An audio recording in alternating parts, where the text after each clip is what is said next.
नमस्कार दोस्तों, आपका स्वागत है ख्याली दुनिया में, जहां कहानियां जीवंत होती हैं और ख्वाब हकीकत बनते हैं। हम लाए हैं आपके लिए रोमांचक कहानियां, दिलचस्प किस्से और वो सब कुछ जो आपकी कल्पनाओं को नई उड़ान देगा। तो चलिए इस सफर की शुरुआत करते हैं और खो जाते हैं ख्याली दुनिया की रहस्यमय गलियों में। इस चैनल पर प्रस्तुत सभी कहानियां, पात्र और घटनाएं काल्पनिक हैं। इनका किसी भी व्यक्ति, घटना या स्थान से कोई संबंध केवल संयोग हो सकता है। हमारा उद्देश्य सिर्फ और सिर्फ आपका मनोरंजन करना है। चैप्टर 31 पागल हो गई हो क्या तुम? रोशनी ने पलटकर आहार्य की तरफ देखा और मन ही मन बोली, पिछले 2 दिन से आपने मेरी जान निकाल रखी है। मिस्टर डेवल, अब आप देखिए मैं क्या करती हूँ। बहुत अच्छी तरह से समझ गई हूँ मैं अब आपको। अब आपकी बारी है समझने की। बोलते हुए उसके चेहरे पर जो मुस्कुराहट थी वो आहार्य को गुस्सा दिला रही थी। रोशनी के चुप रहने पर अब सुकून को गुस्सा आने लगा। वो गुस्से भरी आवाज में बोली, मैं आप लोगों से कब से पूछ रही हूँ लेकिन आप लोग मेरी बात का जवाब ही नहीं दे रहे। बताइए ना, आप लोग मुझे अपने साथ अपने हनीमून पर लेकर क्यों नहीं गए? सभी बच्चे हनीमून पर जाते हैं लेकिन आप लोगों को तो जैसे मेरी याद ही नहीं आए और अब आप लोग मुझे मनाने की बजाय एक दूसरे की शक्ल देख रहे हैं। जाए, मुझे आपसे बात ही नहीं करनी। बोलते हुए वो अंदर की तरफ जाने लगी। आहार्य गुस्से से रोशनी को देख रहा था जो बिल्कुल चुप थी। उसने सुकून को जल्दी से अपनी गोद में लिया और उसकी तरफ देखते हुए बोला, हम लोग कहीं भी नहीं गए थे, बस एक जरूरी मीटिंग थी वहाँ। नो डैड नो, आप झूठ बोल रहे हैं। सुकून उसकी बात बीच में ही काट कर बोली। आहार्य ने उसे देखते हुए पूछा, क्या आपको डैड पर यकीन नहीं प्रिंसेस? सुकून मासूमियत से बोली, अगर ऐसी बात है तो नूरी कुछ क्यों नहीं बोल रही? वो मुझे क्यों नहीं बता रही कि आप लोग कहाँ गए थे और मुझे क्यों नहीं लेकर गए? उद्धरण चिन्ह। उसकी बात सुनकर अब आहार्य ने दोबारा रोशनी की तरफ देखा जो अभी भी बिल्कुल चुप थी। उसे बहुत ज्यादा गुस्सा आ रहा था। वो रोशनी की तरफ देखते हुए बोला, अब तुम कुछ बोलोगी या नहीं? उसके पूछने पर रोशनी ने उसे ऐसे देखा जैसे अभी अभी ही उसने कुछ सुना हो, पहले का तो उसे कुछ सुनाई ही ना दिया हो। उसने अपनी आईब्रो ऊपर की तरफ उठाई। उसके ऐसे एक्सप्रेशन देखकर तो आहार्य को और भी ज्यादा गुस्सा आने लगा था।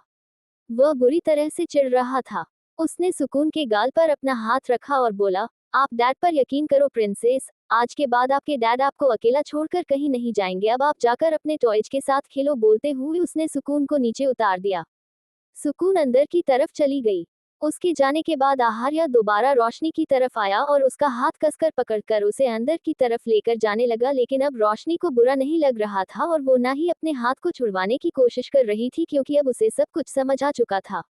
जब वो यहाँ से गई थी तब उसके जाने का यही कारण था कि वो आहार्य को समझ नहीं पा रही और दूसरा आहार्य का गुस्सा, उसकी नफरत और उसका बाकी सबके साथ इन्वॉल्व होना उसे अंदर तक तकलीफ दे रहा था। लेकिन कल रात आहार्य की तकलीफ और आज जिस तरह से वो उसे वापस रोशनी के पास लेकर आया, अब रोशनी को हर एक चीज बिल्कुल सही से समझ आ चुकी थी। आहार्य उसे अंदर कमरे की तरफ लेकर जा रहा था। तभी हाल में बैठे निशाद जी और कबीर जी अपनी जगह से उठे। उन्हें देखकर रोशनी थोड़ी हैरान हुई लेकिन इतनी ज्यादा भी नहीं। कल आहार्य ने उसे झूठ बोला था कि वो लोग शहर से बाहर गए हैं ताकि वो उनके पास मदद के लिए ना आए और उसे आहार्य के सामने झुकना पड़े। रोशनी आहार्य से अपना हाथ छुड़वाने नहीं वाली थी लेकिन अब उसने एक झटके से ही अपना हाथ आहार्य से छुड़ा लिया क्योंकि रोशनी अपना हाथ छुड़वाने की कोशिश ही नहीं कर रही थी। इसलिए आहार्य ने उसका हाथ इतना ज्यादा कसकर नहीं पकड़ा था जिससे अब वो उसके हाथ को रोक नहीं पाया। रोशनी जल्दी से कबीर जी और निशा जी की तरफ बढ़ी और उन दोनों के पैर छूते हुए बोली, मैंने आप लोगों को बहुत मिस किया। उसके मुंह से आवाज निकाल तब एक ही मात्रा हुए देखा। आहार्य ने उसे घूर कर देखा। कब से वो उसे बोलने के लिए कह रहा था तब तो वो बोली नहीं और अब उसका यूं मुस्कुराते हुए निशा जी और कबीर जी से बात करना उसे और ज्यादा गुस्सा दिलाने लगा। वो उसके पास आया और उसका हाथ पकड़कर उसे वापस सीढ़ियों की तरफ लेकर जाने लगा। रोशनी निशा जी और कबीर जी की तरफ देखते हुए बोली, बस अभी थोड़ी देर में मैं आपके पास आती हूँ। सासू माँ और ससुर जी। जैसे ही उसने कहा आहार्य को तो पता नहीं लेकिन निशा जी और कबीर जी को भी बहुत बड़ा झटका लगा। जिस तरह से रोशनी रोते हुए गई थी और अब वापस आई थी, उसके एक्सप्रेशन, उसके हाव भाव बिल्कुल अलग थे। आहार्य उसे घूर कर देखने लगा। तब तक वो दोनों कमरे के बाहर पहुंच चुके थे। कमरे के अंदर आते ही आहार्य ने एक झटके से उसे छोड़ा और दरवाजा बंद कर रोशनी की तरफ गुस्से से देखने लगा। रोशनी जो हमेशा उसके गुस्से से डर जाती थी अब बिना डरे उसे देख रही थी और उसके होठों पर हल्की हल्की मुस्कुराहट थी। आहार्य उसके करीब आया और उसे कमर से पकड़कर पीछे की तरफ लेकर जाने लगा। दोनों एक बार फिर से दरवाजे से लग चुके थे। आहार्य कुछ बोलता उससे पहले ही रोशनी बोली, आपको ये जगह अच्छी लगती है क्या? आप जब देखो तब मुझे यूं ही कमर से पकड़कर दरवाजे के साथ लगा देते हैं। अगर आप चाहे तो बैग की शिफ्टिंग भी यहाँ पर कर सकते हैं। उसके मुंह से ऐसी बात सुनकर अब आहार्य न सिर्फ हैरान हो रहा था बल्कि खींचने लगा था। वो रोशनी की तरफ देखते हुए बोला, पागल हो गई हो क्या तुम? रोशनी मुस्कुराते हुए बोली, हुई तो नहीं लेकिन होना चाहती हूँ। आहार्य गुस्से से बोला, जानती भी हो क्या बकवास कर रही हो तुम? रोशनी फिर से मुस्कुराते हुए बोली, मैं बकवास कहाँ कर रही हूँ मिस्टर डेविल? आहार्य हैरानी से बोला, क्या क्या कहा तुमने मुझे? रोशनी मुस्कुराकर बोली, मिस्टर डेविल। आहार्य व्यंग से मुस्कुराया और बोला, लगता है कल वाला कॉन्ट्रैक्ट भूल गई हो। रोशनी बिल्कुल शांत होकर होठों पर हल्की सी मुस्कुराहट लिए उसकी तरफ देखकर बोली, सिर्फ कल की ही बात याद है मुझे मिस्टर डेविल, अब बाकी सब भूल चुकी हूँ। एक पल के लिए आहार्य भी उसे देखता रह गया, लेकिन अगले ही पल उसने उसके बालों पर अपनी ग्रिप बनाई और उसके चेहरे पर हल्का सा झुककर बोला, मेरे सामने ज्यादा ड्रामा करने की कोशिश भी मत करना। रोशनी ने दर्द भरी एक आह भरी। उसकी आंखें बंद हो गई थी, लेकिन दोबारा अपनी आंखें धीमे धीमे से खोलते हुए उसने आहार्य की तरफ देखा और बड़ी ही गहरी आवाज में बोली, मैं हकीकत में रहने वाली लड़की हूँ मिस्टर डेविल। ना ड्रामा करना आता है और ना ही ड्रामा देखना। हकीकत ना भी देखूं तो खुद ब खुद सामने आ जाती है। आहार्य ने उसके बालों को छोड़ा और गुस्से से बोला, तुम्हें जो करना है करो, लेकिन मैं तुमसे कहा था कि सुकून के सामने मुझे कोई ड्रामा नहीं चाहिए। वो बार बार तुम्हें बुला रही थी, लेकिन तुमने अपने मुंह पर ताला लगा रखा था। आइंदा 1 सेकंड, ताला मैंने नहीं लगाया, ताला आपने लगाया था। आप भूल गए क्या? गाड़ी से बाहर निकलते ही आपने मुझसे क्या कहा था? रोशनी ने कहा तो आहार्य हैरानी से उसे देखने लगा। रोशनी अपने आईब्रो लिफ्ट करते हुए उसे देख रही थी और आहार्य सोने की कोशिश कर रहा था कि ऐसा आखिर उसने रोशनी से क्या कहा। रोशनी मुस्कुराए और बोली, आपको बादाम खाने की जरूरत है मिस्टर डेविल, आपकी याददाश्त कमजोर होती जा रही है। अभी से आपका ये हाल है तो कल को फ्यूचर में हम दोनों क्या करेंगे? उसकी बात सुनकर आहार्य गुस्से से उसे देखने लगा। रोशनी हल्का सा मुस्कुराए और बोली, एक तो ना ये बार बार मुझे एंग्री लुक देना बंद कीजिए। मैं डरती नहीं हूँ आपसे।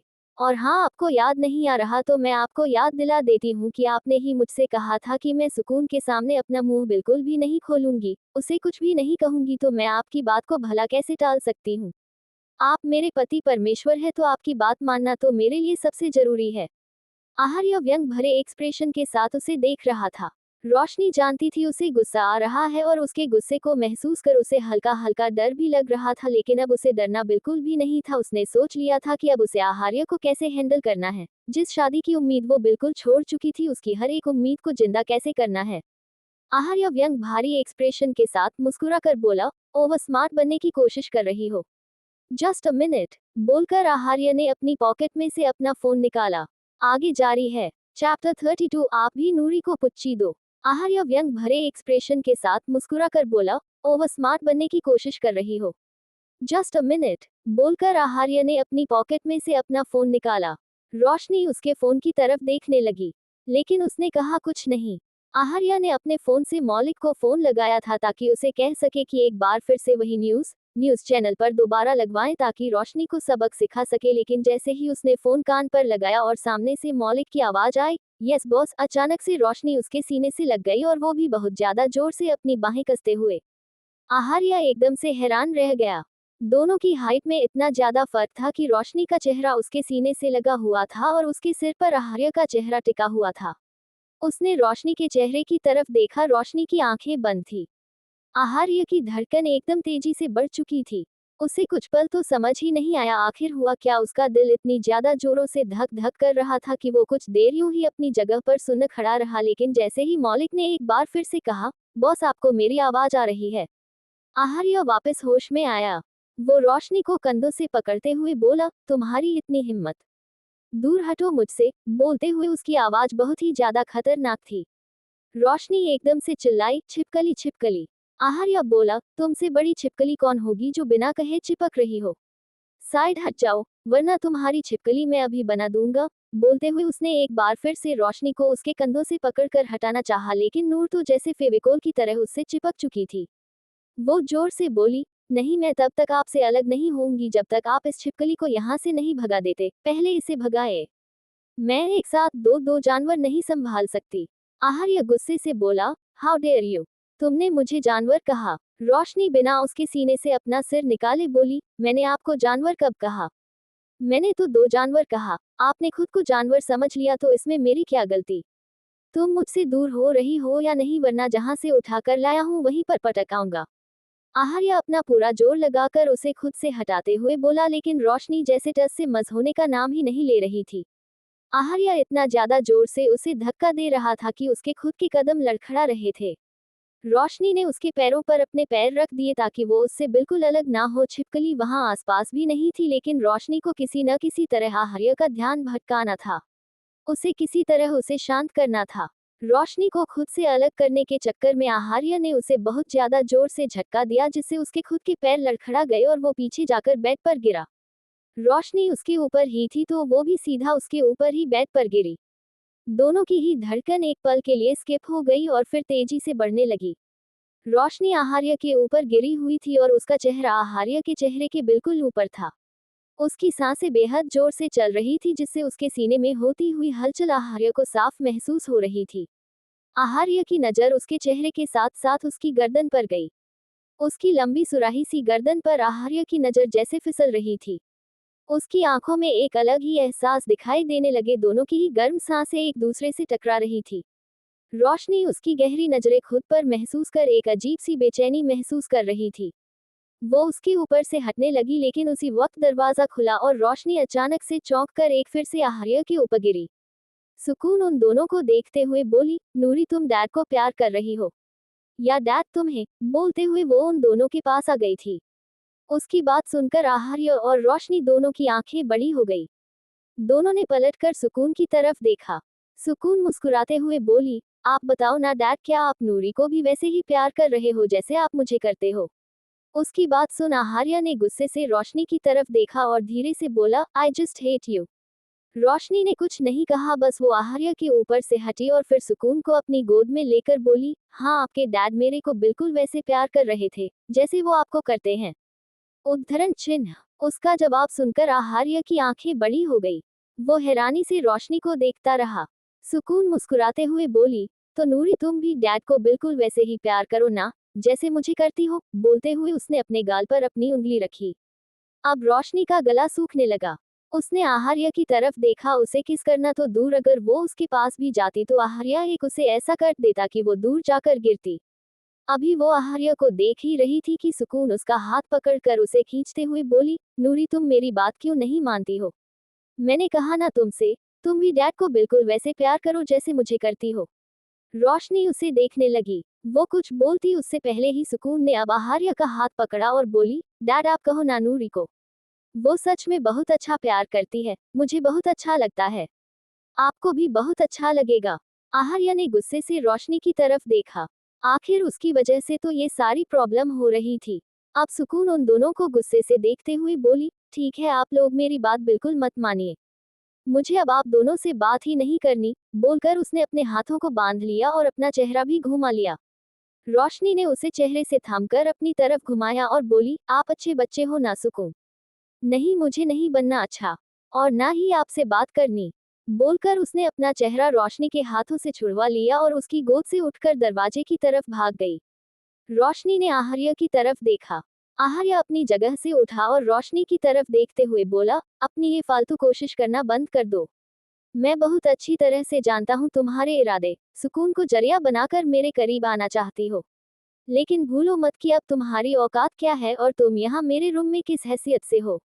मैं जब चाहूँ तुम्हारे करीब आ सकता हूँ, लेकिन तुम ऐसा ख्वाबों में भी मत सोचना कि तुम अपनी मर्जी से कुछ भी कर सकती हो, अंडरस्टैंड? बोलकर वो गुस्से से रोशनी को देख रहा था। रोशनी भी बिल्कुल नॉर्मल होकर उसे देखती रही। आहार्य कमरे से बाहर चला गया तो रोशनी भी उसके पीछे पीछे कमरे से बाहर निकली। आहार्य नीचे आ चुका था। उसने हाल में देखा जहां निशा जी सुकून को खाना खिलाने की कोशिश कर रही थी, लेकिन सुकून मुंह फैलाए बैठी थी। वो कोई जिद पकड़े बैठी थी। आहार्य उसके पास आया और निशा जी के हाथों से प्लेट लेकर सुकून की तरफ बाइट बढ़ाते हुए बोला, प्रिंसेस जल्दी से खाना फिनिश करो। सुकून गुस्से से बोली, नो डैड, मैं तब तक कुछ नहीं खाऊंगी जब तक आप मेरी बात नहीं मान लेते, और अब सिर्फ नूरी आपको नहीं, आप भी नूरी को पुच्ची दो, बिल्कुल वैसे जैसे आप मुझे देते हैं। उद्धरण चिन्ह। उसकी बात सुनकर आहार्य की आंखें बड़ी हो गई। वहीं रोशनी की आंखें भी बड़ी हो चुकी थी, जो अभी अभी वहां पर आई थी। आगे जारी है। चैप्टर 33 मिस्टर डेविल हबी। सुकून गुस्से से बोली, नो डैड, मैं तब तक कुछ नहीं खाऊंगी जब तक आप मेरी बात नहीं मान लेते, और अब सिर्फ नूरी आपको नहीं, आप भी नूरी को पुच्ची दो, बिल्कुल वैसे जैसे आप मुझे देते हैं। उद्धरण चिन्ह। उसकी बात सुनकर आहार्य की आंखें बड़ी हो गई। वहीं रोशनी की आंखें भी बड़ी हो चुकी थी, जो अभी अभी वहां पर आई थी। जब रूम में सुकून ने ये बात कही थी तो रोशनी और आहार्य दोनों वहां पर अकेले थे, लेकिन अब निशा जी सामने खड़ी थी और उनके सामने ऐसी बात सुनकर रोशनी शर्म से लाल हुए जा रही थी। उसने जल्दी से अपने कदम वापस सीढ़ियों की तरफ बढ़ा दिए। सुकून ने जब उसे जाते हुए देखा तो गुस्से से बोली, मुझे पता ही था आप लोग मेरी एक भी बात नहीं मानोगे, ठीक है। अब मैं ना ही कुछ खाऊंगी, ना ही पीऊंगी, और ना ही मैं आप लोगों से बात करूंगी। बोलते हुए सुकून वहां से जाने लगी, लेकिन आहार्य ने उसका हाथ पकड़कर उसे रोक लिया। रोशनी भी सुकून की बात सुनकर रुक चुकी थी। आहार्य ने सुकून को अपनी गोद में उठाया और उसे टेबल पर बिठाकर बोला, अच्छा बताओ आप क्या चाहती हो। ओफू डैड, कितनी बार बताऊं आपको, सुकून ने अपने माथे को पीटते हुए कहा। निशा जी उसके एक्सप्रेशन और उसकी बातें सुनकर अंदर ही अंदर मुस्कुरा रही थी और आहार्य को देखते हुए मन ही मन बोल रही थी, सी अब आया ऊंट पहाड़ के नीचे। उद्धरण चिन्ह। आहार्य ने एक गहरी सांस ली और सुकून की तरफ देखते हुए बोला, आप यही चाहते हैं ना कि आपके डैड आपकी नूरी। सुकून उसकी बात बीच में ही काट कर बोली, नूरी सिर्फ मेरी ही नहीं है डैड, थोड़ी सी आपकी भी है, बिल्कुल इत्तू सी। बोलते हुए उसने अपनी दो उंगलियों को एक साथ जोड़ा। रोशनी जो अभी तक शर्माते हुए खड़ी थी, अब उसके होठों पर मुस्कुराहट भी बिखरने लगी। वो मन ही मन बोली, मुझे तो कुछ ज्यादा करने की जरूरत ही नहीं है, सुकून ही काफी है बम का गोला बनकर घूमते हुए इस प्राणी को बर्फ का गोला बनाने के लिए। आहार्य ने एक बार फिर से गहरी सांस ली और बोला, जो भी है आप यही चाहते हैं कि। सुकून ने एक बार फिर से अपना माथा पीटा और बोली, डैड वैसे तो आप इतना बोलते हैं, लेकिन अब एक बात बोलने के लिए आप इतना डर क्यों रहे हैं। आपको भी अपनी बीवी से डर लगता है क्या, जैसे दादू दादी से डरते हैं, आप ही नूरी से डरते हो क्या। उसकी बात सुनकर अब आहार्य ने निशा जी की तरफ देखा, जिन्होंने अपने माथे पर अपना हाथ रख लिया था ताकि आहार्य और उनके बीच आई कांटेक्ट हो ही ना। रोशनी की भी हंसी की आवाज आहार्य को साफ सुनाई दे रही थी। उसका मन तो कर रहा था कि अभी जाकर रोशनी को दो चार अच्छी खासी सुना दे, लेकिन सुकून के लिए उसने खुद को कंट्रोल किया और फिर बड़े ही प्यार से सुकून के चेहरे को अपने हाथों में थाम कर बोला, आप सब बातें छोड़िए और आप मुझे बताएं कि आप यही चाहती है ना, कि आप नूरी को पुच्ची दो और नूरी आपको पुच्ची दे। आप तो पता नहीं ये बात बोलने में कितना टाइम लगाओगे, इसलिए मैंने ही दोबारा बोल दिया। सुकून उसकी बात फिर से ही बीच में ही काट कर बोली। अब तक जो रोशनी हंस रही थी, एक बार फिर से उसके गाल शर्म से गुलाबी होने लगे। उसकी नजरें आहार्य पर थी और धड़कनों ने सीने में शोर मचा रखा था। आहार्य सुकून की तरफ देखते हुए बोला, ठीक है, आप जैसा चाहती है बिल्कुल वैसा ही होगा। आहार्य की बात सुनकर नूर हैरान रह गई। आहार्य और उस किस करे, वो भी पूरे होशो हवास में। ऐसा तो वो कभी ख्वाबों में भी नहीं सोच सकती थी। सुकून टेबल पर खड़ी हो गई और तालियां बजाकर कूदते हुए बोली, या डैड नूरी को पुच्ची करेंगे। आहार्य ने उसका हाथ पकड़कर उसे रोका और उसकी तरफ देखते हुए बोला, लेकिन आप प्रॉमिस कीजिए कि उसके बाद आप कभी खाना खाने के लिए मना नहीं करेगी और अपना सारा खाना फिनिश भी करेगी। सुकून जल्दी से अपना सर हाँ में हिलाकर बोली, पक्का प्रॉमिस। बोलते हुए उसके चेहरे पर खुशी झलक रही थी। आहार्य ने रोशनी की तरफ देखा और अपने कदम उसकी तरफ बढ़ा दिए। उसे अपने करीब आते देख रोशनी चौंक गई। उसने बिल्कुल नहीं सोचा था कि आहार्य सच में उसके करीब आएगा और उसे किस।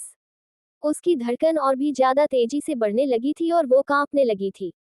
आहार्य उसके बिल्कुल सामने आकर खड़ा हो गया। रोशनी उसे देखते हुए बोली, सुकून बच्ची है। आहार्य उसकी बात सुनकर बोला, वो मेरी प्रिंसेस है और मेरी प्रिंसेस की हर बात मानी जाएगी। लेकिन निशा आंटी, रोशनी निशा जी की तरफ देखते हुए बोली। आहार्य एक्सप्रेशनलेस होकर बोला, जब बात मेरी प्रिंसेस की हो तो I don't give a damn to anyone. बोलकर उसने रोशनी को कमर से थाम लिया और अपने करीब खींच लिया। रोशनी के हाथ उसके सीने पर आ गए। दोनों की आंखों में इंटेंसिटी बढ़ती जा रही थी। उन दोनों के बीच ही इस वक्त एक अलग ही तरह की एहसासों की जंग छिड़ी हुई थी। रोशनी खुद समझ नहीं पा रही थी अपने और आहार्य के रिश्ते को, ऐसे में ये सब चीज उसके लिए थोड़ी मुश्किल थी। वही आहार्य के दिल में जो था अभी तक सामने ही नहीं आया था, जो सामने आया था वो तो सिर्फ एक छोटा सा हिस्सा था, पूरी कहानी तो अभी बाकी थी। रोशनी ने नजरें उठाकर उसके चेहरे की तरफ देखा और बोली, आपको ये सब करने की जरूरत नहीं। वो अभी बोल ही रही थी कि आहार्य ने उसके होठों पर अपनी उंगली रख दी और उसकी आंखों में देखते हुए बोला, तुम्हें जरूरत नहीं होगी, लेकिन अगर कोई चीज मेरी प्रिंसेस को खुशी देती है तो वो मेरे लिए बहुत जरूरी है। अगर तुम्हारी जगह कोई और लड़की भी होती तो मैं यही करता। अपने आप को खास समझने की गलतफहमी मत करना। बोलते हुए उसकी आवाज बेहद सर्द थी। रोशनी की आंखों में नमी सी आ गई। आहार्य के सीने पर रखे हुए उसके हाथ मुट्ठियों में कस गए। आहार्य उसके चेहरे पर झुका और उसके गाल पर अपने होंठ रख दिए। ना चाहते हुए रोशनी भी सांसें बेहद गहरी हो गई। उसकी आंखें खुद ब खुद बंद हो चुकी थी। आहार्य की नजरें उसके चेहरे पर टिक गई। एक पल के लिए वक्त रुक सा गया था। जब आहार्य ने रोशनी के गालों से अपने होंठ हटाए तो रोशनी ने वापस आंखें खोलकर उसे देखा। आंखों से आंसू पलकों पर लग चुके थे। सुकून एक बार फिर से तालियां बजाने लगी। वो बहुत ज्यादा खुश दिखाई दे रही थी। निशा जी भी दूर से ही आहार्य और रोशनी को देखकर खुश हो रही थी। उन्होंने अपने होठों पर अपनी उंगलियां रख ली थी। आहार्य रोशनी की तरफ देखते हुए बेहद सर्द आवाज में बोली, अब जल्दी करो, तुम्हारे लिए मैं यहाँ पर खड़ा नहीं रहूंगा। वैसे भी तुम्हारी औकात में नहीं है मेरे करीब आना। अब मौका दे रहा हूँ तो इसका फायदा उठाओ। तुम्हारी भी हसरत पूरी हो जाएगी। उसकी कड़वी बातों ने एक बार फिर से रोशनी का दिल दुखा दिया था। उससे आगे बढ़ा ही नहीं जा रहा था। आहार्य उसे देखते हुए बोला, जल्दी करो, मैं तुम्हारे पीछे पीछे घूमने वाला लड़का नहीं हूँ जिसे तुम तड़पा तड़पा कर अपना दीवाना बना लोगी। मैं ये सब अपनी प्रिंसेस के लिए कर रहा हूँ। इसके अलावा तुम मेरे लिए क्या हो ये तुम बहुत बेहतर तरीके से जानती हो। My mistress. बोलते हुए आहार्य के चेहरे पर डेविल एक्सप्रेशन थे। शीशा तोड़ने और दिल तोड़ने में सिर्फ एक ही फर्क होता है कि शीशा सामने वाला एक ही पल में तोड़ देता है और दिल तोड़ने वाला पूरी शिद्दत से दिल तोड़ता है और तब तक तोड़ता है जब तक वो पूरा चकनाचूर ना हो जाए। अपनी आंखों में बेशुमार नमी लिए रोशनी अपने पंजों के बल ऊपर की तरफ उठी और आहार्य के चेहरे के बिल्कुल करीब हो गई। उसकी गर्म सांसें आहार्य को अपने चेहरे पर महसूस हो रही थी। उसके एक्सप्रेशन बदलने लगे और ना चाहते हुए उसकी भी सांसें गहरी हो गई। रोशनी की पीठ पर रखे उसके हाथ और भी ज्यादा कस गए। रोशनी धीमे से बोली, मैं आपके लिए जो मर्जी हूँ, लेकिन मेरे लिए आप अभी भी वही हैं जिस रिश्ते के साथ मैं इस घर में आई थी। मिस्टर हबी। नहीं नहीं मिस्टर डेविल हबी। बोलकर रोशनी उन नमी भरी आंखों के साथ ही मुस्कुराए और आहार्य के गालों पर बड़े ही प्यार से अपने होंठ रख दिए। आहार्य हल्का सा कांप उठा। एक गहरी सांस उसके होठों से निकली और सुकून को अपने अंदर तक महसूस हुई। उसने एक झटके से रोशनी को छोड़ा और उससे दूर हो गया। रोशनी तैयार नहीं थी इसलिए उसके कदम लड़खड़ा आ गए, लेकिन अगले ही पल आहार्य ने उसे एक बार फिर से कमर से थाम कर गिरने से बचा लिया। पर सिर्फ उसे उतना ही सहारा दिया जितना रोशनी के लिए अपनी जगह पर स्टेबल होकर खड़ा होने के लिए जरूरी था। उसके बिल्कुल ठीक ढंग से खड़े होते ही आहार्य ने अपने हाथ फिर से हटा लिए और तेज कदमों के साथ सीधा मेंशन से बाहर चला गया। रोशनी बस उसे जाते देखती रह गई, लेकिन सुकून के चेहरे पर मुस्कुराहट थी। निशा जी सुकून के पास आए और उसे अपने गोद में लेते हुए बोली, अब तो तुम खाना खाओगी ना। सुकून मुस्कुराते हुए बोली, अब मैं पूरा खाना फिनिश करूंगी। रोशनी उन दोनों के पास आए और निशा जी की तरफ देखते हुए बोली, मुझे किसी काम से बाहर जाना है, मैं जाऊं। सुकून जल्दी से उससे लिपट गई और बोली, नहीं, अब मैं तुम्हें कहीं नहीं जाने दूंगी नूरी। निशा जी मुस्कुराते हुए बोली, तुम्हें जहां जाना है जा सकती हो, लेकिन अगर हो सके तो सुकून को साथ ले जाओ, तुम्हारे बिना वो एक पल नहीं रुकती। रोशनी ने अपना सर हाँ में हिला दिया और सुकून को पहले अच्छे से खाना खिलाया और फिर अपनी गोद में उठाकर मेंशन से बाहर की तरफ आ गई। वो गाड़ी में नहीं जाना चाहती थी, इसीलिए बाहर सड़क पर आकर उसने ऑटो रुकवाया और सुकून को अपनी गोद में बैठकर ऑटो वाले से हॉस्पिटल चलने के लिए कहा। चैप्टर 34 आहार्य स्लैप्स रोशनी।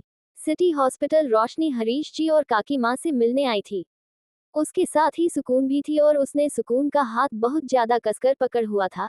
ऐसे हॉस्पिटल में सुकून को लेकर आना उसे अच्छा तो नहीं लग रहा था, क्योंकि अभी वो छोटी बच्ची थी, ऐसी जगह पर आना उसके लिए सही नहीं था, लेकिन सुकून ने जिद की इसीलिए उसे मजबूरन उसे अपने साथ लेकर आना पड़ा। काकी माँ को होश आ चुका था। उनकी तबीयत सही थी, लेकिन हरीश जी की सर्जरी हुए अभी कुछ ही वक्त हुआ था और अभी वो कुछ देर बेहोश ही रहने वाले थे। हरीश जी को देखते हुए रोशनी की आंखों में आंसू थे। हरीश जी की हालत का जिम्मेदार वो खुद को समझ रही थी। ना जाने क्यों उसे ऐसा लग रहा था जैसे उस फोन पर जो कुछ भी कहा गया वो उस टीवी न्यूज से जुड़ा हुआ था। आहार्य ने उसे झुकाने के लिए वो सब किया और इन सब में हरीश जी को बेवजह इतनी तकलीफ बर्दाश्त करनी पड़ी, पर अब उन्हें ठीक होते हुए देख उसे सुकून भी मिल रहा था। अगर हरीश जी को कुछ हो जाता तो वो खुद को कभी माफ नहीं कर पाती। सुकून बार बार बाहर जाने की जिद कर रही थी, उसे हॉस्पिटल में बिल्कुल भी अच्छा नहीं लग रहा था। रोशनी उसे कुछ देर रुकने के लिए कह रही थी क्योंकि अभी वो कुछ वक्त काकी माँ के साथ बिताना चाहती थी, पर सुकून बहुत ज्यादा जिद करने लगी तो उसे मजबूरन काकी माँ को बाय बोलना पड़ा। यूं तो आश्रम के स्टाफ के कुछ लोग वहीं पर मौजूद थे जो उन दोनों का ध्यान रख रहे थे, लेकिन फिर भी रोशनी कुछ देर वहां पर रुकना चाहती थी, पर अब मजबूरन उसे वार्ड रूम से बाहर आना पड़ा। अभी वो वार्ड रूम से बाहर आए ही थी कि सामने उसे डॉक्टर दिखाई दिए। उसे डॉक्टर से बात भी करनी थी ताकि हरीश जी के बारे में सब कुछ अच्छे से जान सके। अभी वो डॉक्टर से बात कर ही रही थी कि सुकून ने उसे अपना हाथ छुड़वा लिया और बाहर की तरफ भाग गई। उसे बाहर की तरफ भागते हुए देख रोशनी जल्दी से उसके पीछे पीछे भागी। एक तो सुकून का पैर और दूसरा वो छोटी बच्ची और बाहर इतना सारा ट्रैफिक। उसे बाहर की तरफ भागते हुए देखकर ही रोशनी की जान निकले जा रही थी। वो जल्दी से हॉस्पिटल के गेट तक आए, लेकिन तब तक सुकून सड़क पर ही पहुंच चुकी थी। सामने से ही एक बहुत स्पीड से गाड़ी आ रही थी। उस गाड़ी को देखते हुए रोशनी की आंखें बड़ी हो गई और वो बहुत तेजी से सुकून की तरफ दौड़ी। वो गाड़ी वाला शायद ब्रेक नहीं लगा पाया और वो गाड़ी बड़ी ही स्पीड से उस रास्ते से गुजर गई। सुकून को आहार्य ने अपनी बाहों में समेटकर सड़क के किनारे कर लिया था। अगर आहार्य आखिरी वक्त पर सुकून को अपनी गोद में उठाकर साइड नहीं होता तो कुछ भी हो सकता था। आहार्य की धड़कन एक पल के लिए रुक चुकी थी। सुकून उसकी गोद में थी और वो बुरी तरह से कांप रहा था। सुकून को उस गाड़ी के बिल्कुल सामने देखकर जो उसे पर बीत रही थी वो सिर्फ वही जानता था। रोशनी उन दोनों के पास आई और सुकून को अपनी गोद में लेने को हुई, लेकिन आहार्य ने सुकून को दूसरी तरफ घुमा लिया और गुस्से से रोशनी को देखने लगा। रोशनी खुद बहुत ज्यादा डरी हुई थी और ऊपर से आहार्य का गुस्सा उसे और भी ज्यादा डरा रहा था। सुकून की सांसें भी बेहद तेज थी। आहार्य ने उसका चेहरा अपने हाथों में थामा और बोला, आप ठीक तो हो ना प्रिंसेस, आपको कुछ हुआ तो नहीं? सुकून आहार्य की तरफ देखते हुए बोली, डोंट वरी डैड, मैं ठीक हूँ। आहार्य ने एक बार फिर से उसे अपने सीने से लगा लिया और डर से कांपते हुए बोला, तुम चलो यहाँ से प्रिंसेस। बोलते हुए वो उसे गाड़ी की तरफ लेकर बढ़ गया था। उसने अपनी गाड़ी का दरवाजा खोला और सुकून को अंदर बिठाकर उसे अभी आने का बोला और खुद रोशनी के सामने आकर खड़ा हो गया। रोशनी अभी भी अपनी जगह पर खड़ी उसे देख रही थी। आहार्य ने नूर का हाथ पकड़ा और उसे खींचते हुए दूसरी तरफ लेकर गया। रोशनी एकदम से सहम गई। आहार्य बेहद गुस्से से कांपता हुआ उसे देख रहा था और गुस्से में उसने रोशनी पर अपना हाथ उठा दिया, लेकिन रोशनी के गाल को उसका हाथ छूता उससे पहले ही उसने अपने हाथ की मुट्ठी बांध ली और अपना हाथ नीचे कर लिया, पर अभी भी वो अपने जबड़े कसता हुआ बेहद ज्यादा गुस्से से रोशनी को देख रहा था।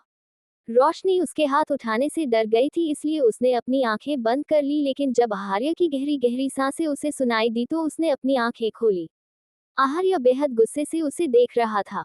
वो दांत पीसते हुए बोला, अगर मेरी प्रिंसेस को एक खरोच भी आ जाती ना तो मैं तुम्हें यहीं पर जिंदा जमीन में गाड़ देता। रोशनी धीमे से बोली, सुकून मेरे हाथ से हाथ छुड़वा कर। आहार्य उसकी बात बीच में ही काट कर उसका हाथ पकड़ उसे गुस्से से अपने करीब खींचते हुए बोला, बस इसी की उम्मीद थी मुझे तुमसे, आखिर मैं तुमसे कोई उम्मीद कर भी कैसे सकता हूँ? तुम्हें कहाँ ही फुर्सत है किसी को संभालने की। तुम तो खुद में इतना ज्यादा बिजी हो कि तुम्हें आसपास का तो कुछ ख्याल ही नहीं रहता। और अब तुम अपनी लापरवाही का ब्लेम भी सुकून पर लगा रही हो। सीरियसली, अगर तुम्हें उसे संभालना ही नहीं था तो उसे अपने साथ क्यों लेकर आई? पर नहीं, उसे लाना तो जरूरी था ताकि तुम पर कोई शक ना करे। आखिर किसी से मिलने की बेसब्री जो हो रही होगी तुम्हें।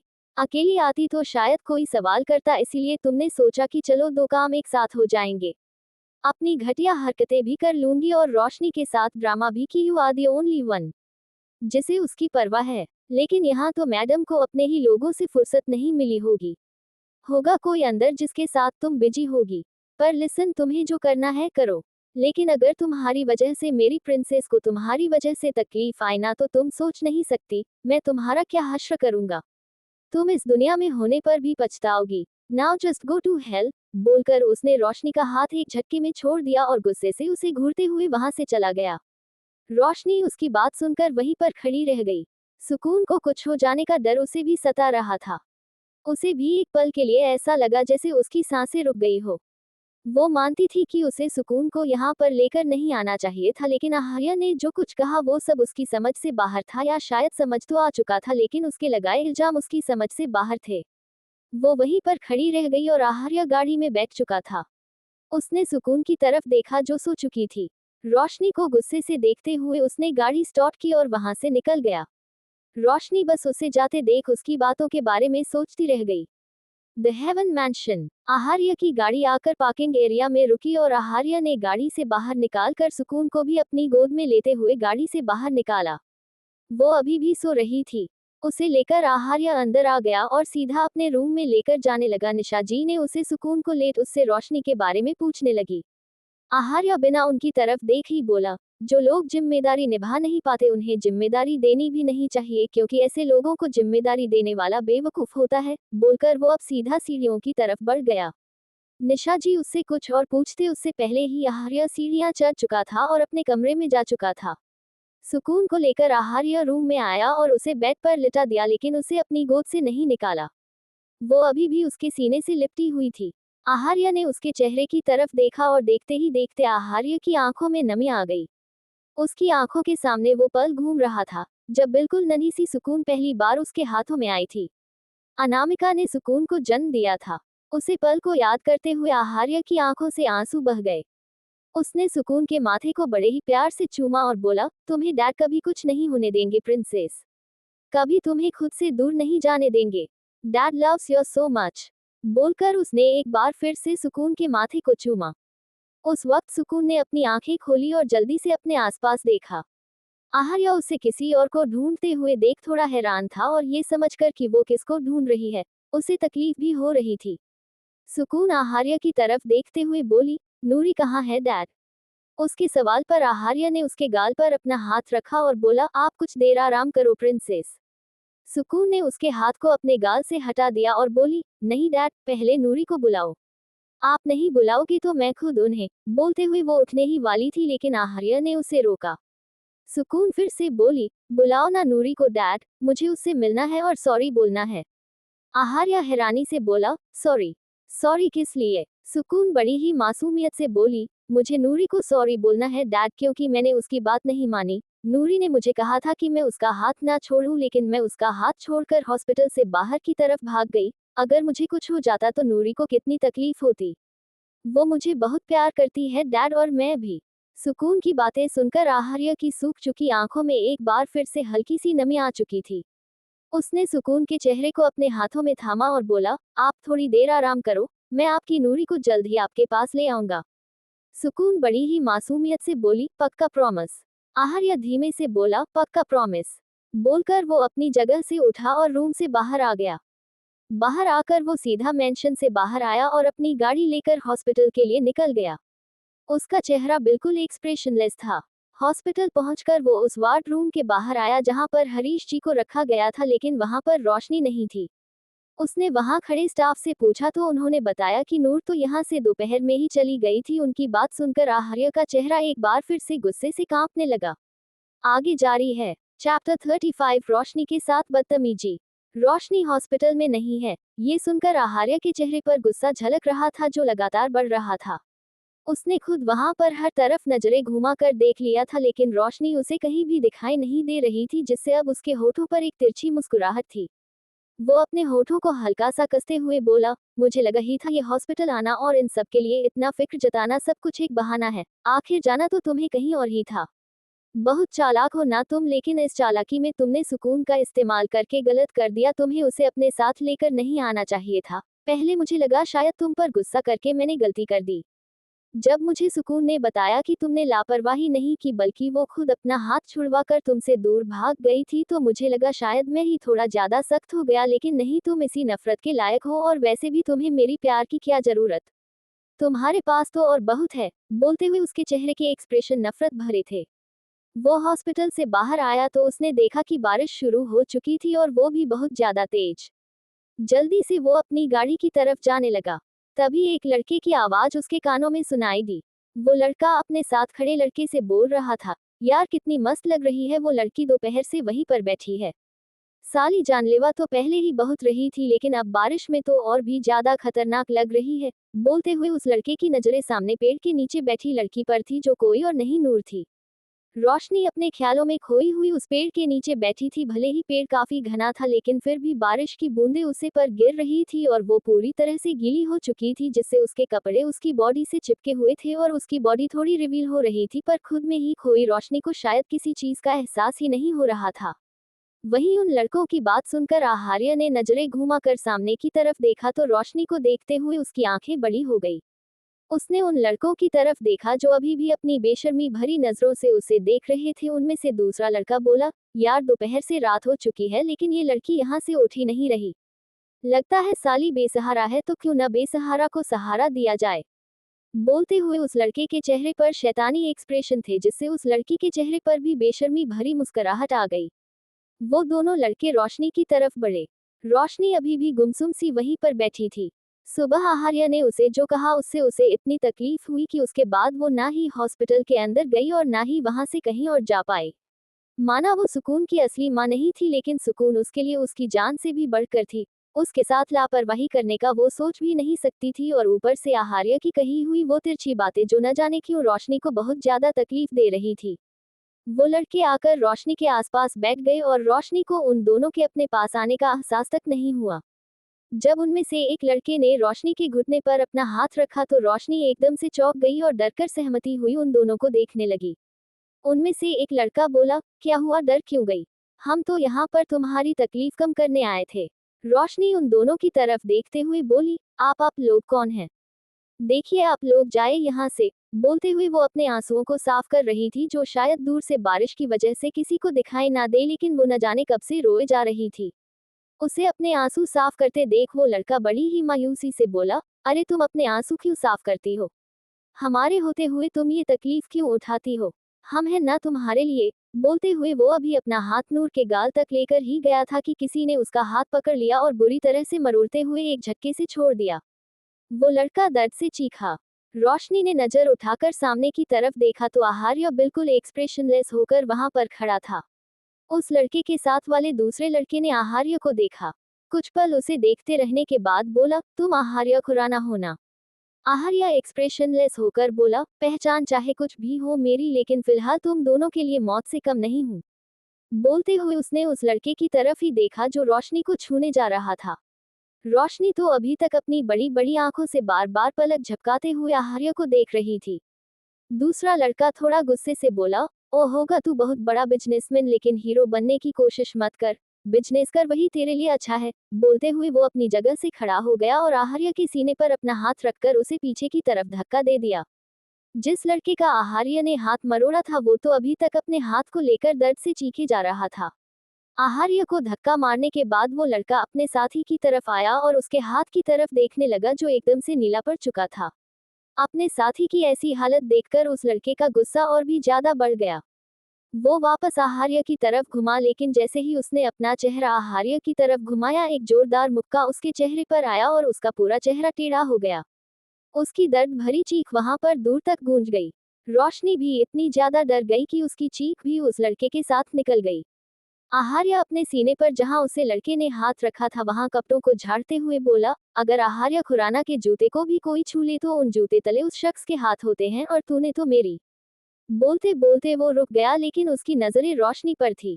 वही रोशनी भी उसकी बातें सुनकर उसकी तरफ देख रही थी। उसका दिल जो अभी तक डर से तेज धड़क रहा था, अचानक से ही उसे ऐसा महसूस हुआ जैसे एक पल के लिए उसकी हार्ट बीट स्किप हो गई हो। वो उसकी तरफ देख ही रही थी कि आहार्य उसके बिल्कुल करीब आया और बोला, अब यहीं पर खड़े रहने का इरादा है या घर भी चलोगी? रोशनी की आंखों में नमी आने लगी। उसकी आंखों में पानी देखकर आहार्य सख्त आवाज में बोला, तुम्हें खुद लेने आ चुका हूं मैं, इसलिए अब ये ड्रामा करने की जरूरत नहीं है। इन आंसुओं को अपने अंदर ही रखो, फिर कभी काम आएंगे। रोशनी को तकलीफ हो रही थी आहार्य की बातों से, या फिर अभी कुछ देर पहले जब वो अपनी बात कहते कहते रुक गया, उसे बात से उसे खुद समझ नहीं आ रहा था। वो अभी भी अपनी जगह पर खड़ी सुन्न होकर उसे देखती रही तो आहार्य ने उसका हाथ पकड़ा और बोला, तुम्हें यहाँ पर रहना अच्छा लग रहा होगा लिटिल कैट, आखिर तुम्हारे स्टैंडर्ड की जगह है ये, लेकिन मैं यहाँ पर खड़ा नहीं रह सकता। बोलते हुए उसने रोशनी का हाथ पकड़ लिया और गाड़ी की तरफ घूम गया। अभी उसने एक कदम भी आगे नहीं बढ़ाया था कि एक जोरदार पत्थर जाकर उसके सिर पर लगा और सिर से खून का फुहारा छूट पड़ा। जिस लड़के के गाल पर आहार्य ने जोरदार मुक्का जड़ा था उसके हाथों में एक बहुत बड़ा पत्थर था जो उसने आहार्य के सिर पर मारा था और अब आहार्य के सिर से खून लगातार बह रहा था। रोशनी जोर से चीख पड़ी और आहार्य की तरफ देखने लगी जिसके कदम लड़खड़ाने लगे थे। उसका हाथ नूर के हाथों से छूट गया। उसने पीछे पलटकर उस लड़के की तरफ देखा। वो लड़का आहार्य की तरफ देखते हुए बोला, मेरी मौत बनकर आया था ना तू, अब तू मेरे हाथों से मर। बोलकर वो एक बार फिर से आहार्य के सिर पर वो पत्थर मारने लगा लेकिन आहार्य ने उसे जोर से धक्का मारा जिससे वो पत्थर उसके हाथों से गिर गया। दूसरा लड़का जिसने रोशनी को छूने की कोशिश की थी उसने रोशनी का हाथ पकड़ा और उसे अपने तरफ खींचते हुए बोला, जाने मन रो क्यों रही है? ये मर गया तो हम है ना तेरे पास इससे भी ज्यादा खुश रखने के लिए। आहार्य के माथे से खून लगातार बह रहा था। वो लड़का जिसने आहार्य को मारा था वो हंसते हुए आहार्य की तरफ देख रहा था। वहां पर भीड़ इकट्ठा होनी शुरू हो चुकी थी लेकिन आहार्य की नजरें सिर्फ एक चीज पर थी और वो चीज थी दूसरे लड़के के हाथ में रोशनी का हाथ और उसका दूसरा हाथ रोशनी की कमर पर। वो गहरी गहरी सांसें लेता हुआ गुस्से से कांप रहा था। आगे जारी है। चैप्टर 36 तुम तो मेरा फेवरेट टॉय हो लिटिल कैट। आहार्य के माथे से खून लगातार बह रहा था। वो लड़का जिसने आहार्य को मारा था वो हंसते हुए आहार्य की तरफ देख रहा था। वहां पर भीड़ इकट्ठा होनी शुरू हो चुकी थी लेकिन आहार्य की नजरें सिर्फ एक चीज पर थी और वो चीज थी दूसरे लड़के के हाथ में रोशनी का हाथ और उसका दूसरा हाथ रोशनी की कमर पर। वो गहरी गहरी सांसें लेता हुआ गुस्से से कांप रहा था। तेज कदमों से वो उस लड़के की तरफ बढ़ा और अगले ही पल उस लड़के के माथे पर एक गन थी जिसका निशान उस लड़के का माथा ही था और उसके ट्रिगर पर आहार्य की उंगलियां थी। उसे लड़के के एकदम से होश उड़ गए। ये सब इतनी जल्दी से हुआ कि उसे न पीछे हटने का मौका मिला न वहां से भागने का। आहार्य ने अपनी कमर से गन निकलते हुए उस लड़के के माथे पर तान दी। वो लड़का बड़ी बड़ी आंखों से आहार्य की तरफ देख रहा था और बुरी तरह से कांप रहा था। दूसरी तरफ खड़े लड़के ने भी नूर का हाथ छोड़ दिया था। उसकी भी सिटी पिट्टी गुल हो चुकी थी। रोशनी खुद अपनी बड़ी बड़ी आंखों से आहार्य की तरफ देख रही थी जो इस वक्त बहुत ही ज्यादा खतरनाक लग रहा था। उसके माथे से लगातार खून बह रहा था और उसके गुस्से से भरी नजरें उस लड़के पर टिकी हुई थी। आहार्य गुस्से से दांत पीसते हुआ बोला, कुत्ते पीछे से वार करते हैं लेकिन शेर का वार सामने से होता है। एक पल नहीं लगेगा मुझे तेरे इस भेजे को उड़ाने में लेकिन आहार्य खुराना जो भी करता है तरीके से करता है। बोलते हुए उसके चेहरे पर एक मिस्टीरियस स्माइल थी जो अभी उन लड़कों को समझ नहीं आ रही थी लेकिन बहुत जल्दी समझ आने वाली थी। वो लड़का डर से कांपते हुए बोला, प्लीज प्लीज इसे हटाओ। आहार्य तिरछा मुस्कुराकर बोला, दूसरों की जान लेना आसान है लेकिन अपनी पर आई तो फट गई। और बहुत बुरी तरह से फट गई। बोलते हुए उसके चेहरे के एक्सप्रेशन और भी ज्यादा खतरनाक थे। उस लड़के का गला सूखने लगा। वो कोई पक्के गुंडे मवाली नहीं थे, बस रोशनी को देखकर उन दोनों की नीयत बिगड़ चुकी थी। जवान खून हराम होने लगा था। रोशनी आहार्य के पास आए और उसकी तरफ देखते हुए बोली, प्लीज पहले आप हॉस्पिटल चलिए, आपके सिर से बहुत खून बह रहा है। उसकी बात सुनकर आहार्य ने नजर घुमाकर उसकी तरफ देखा लेकिन कहा कुछ नहीं। उसने अपनी गन वापस अपनी कमर में डाली और रोशनी का हाथ पकड़ लिया। वो लड़का इतना ज्यादा डर गया था कि अब पीछे हटकर वो बस आहार्य को देखता रहा।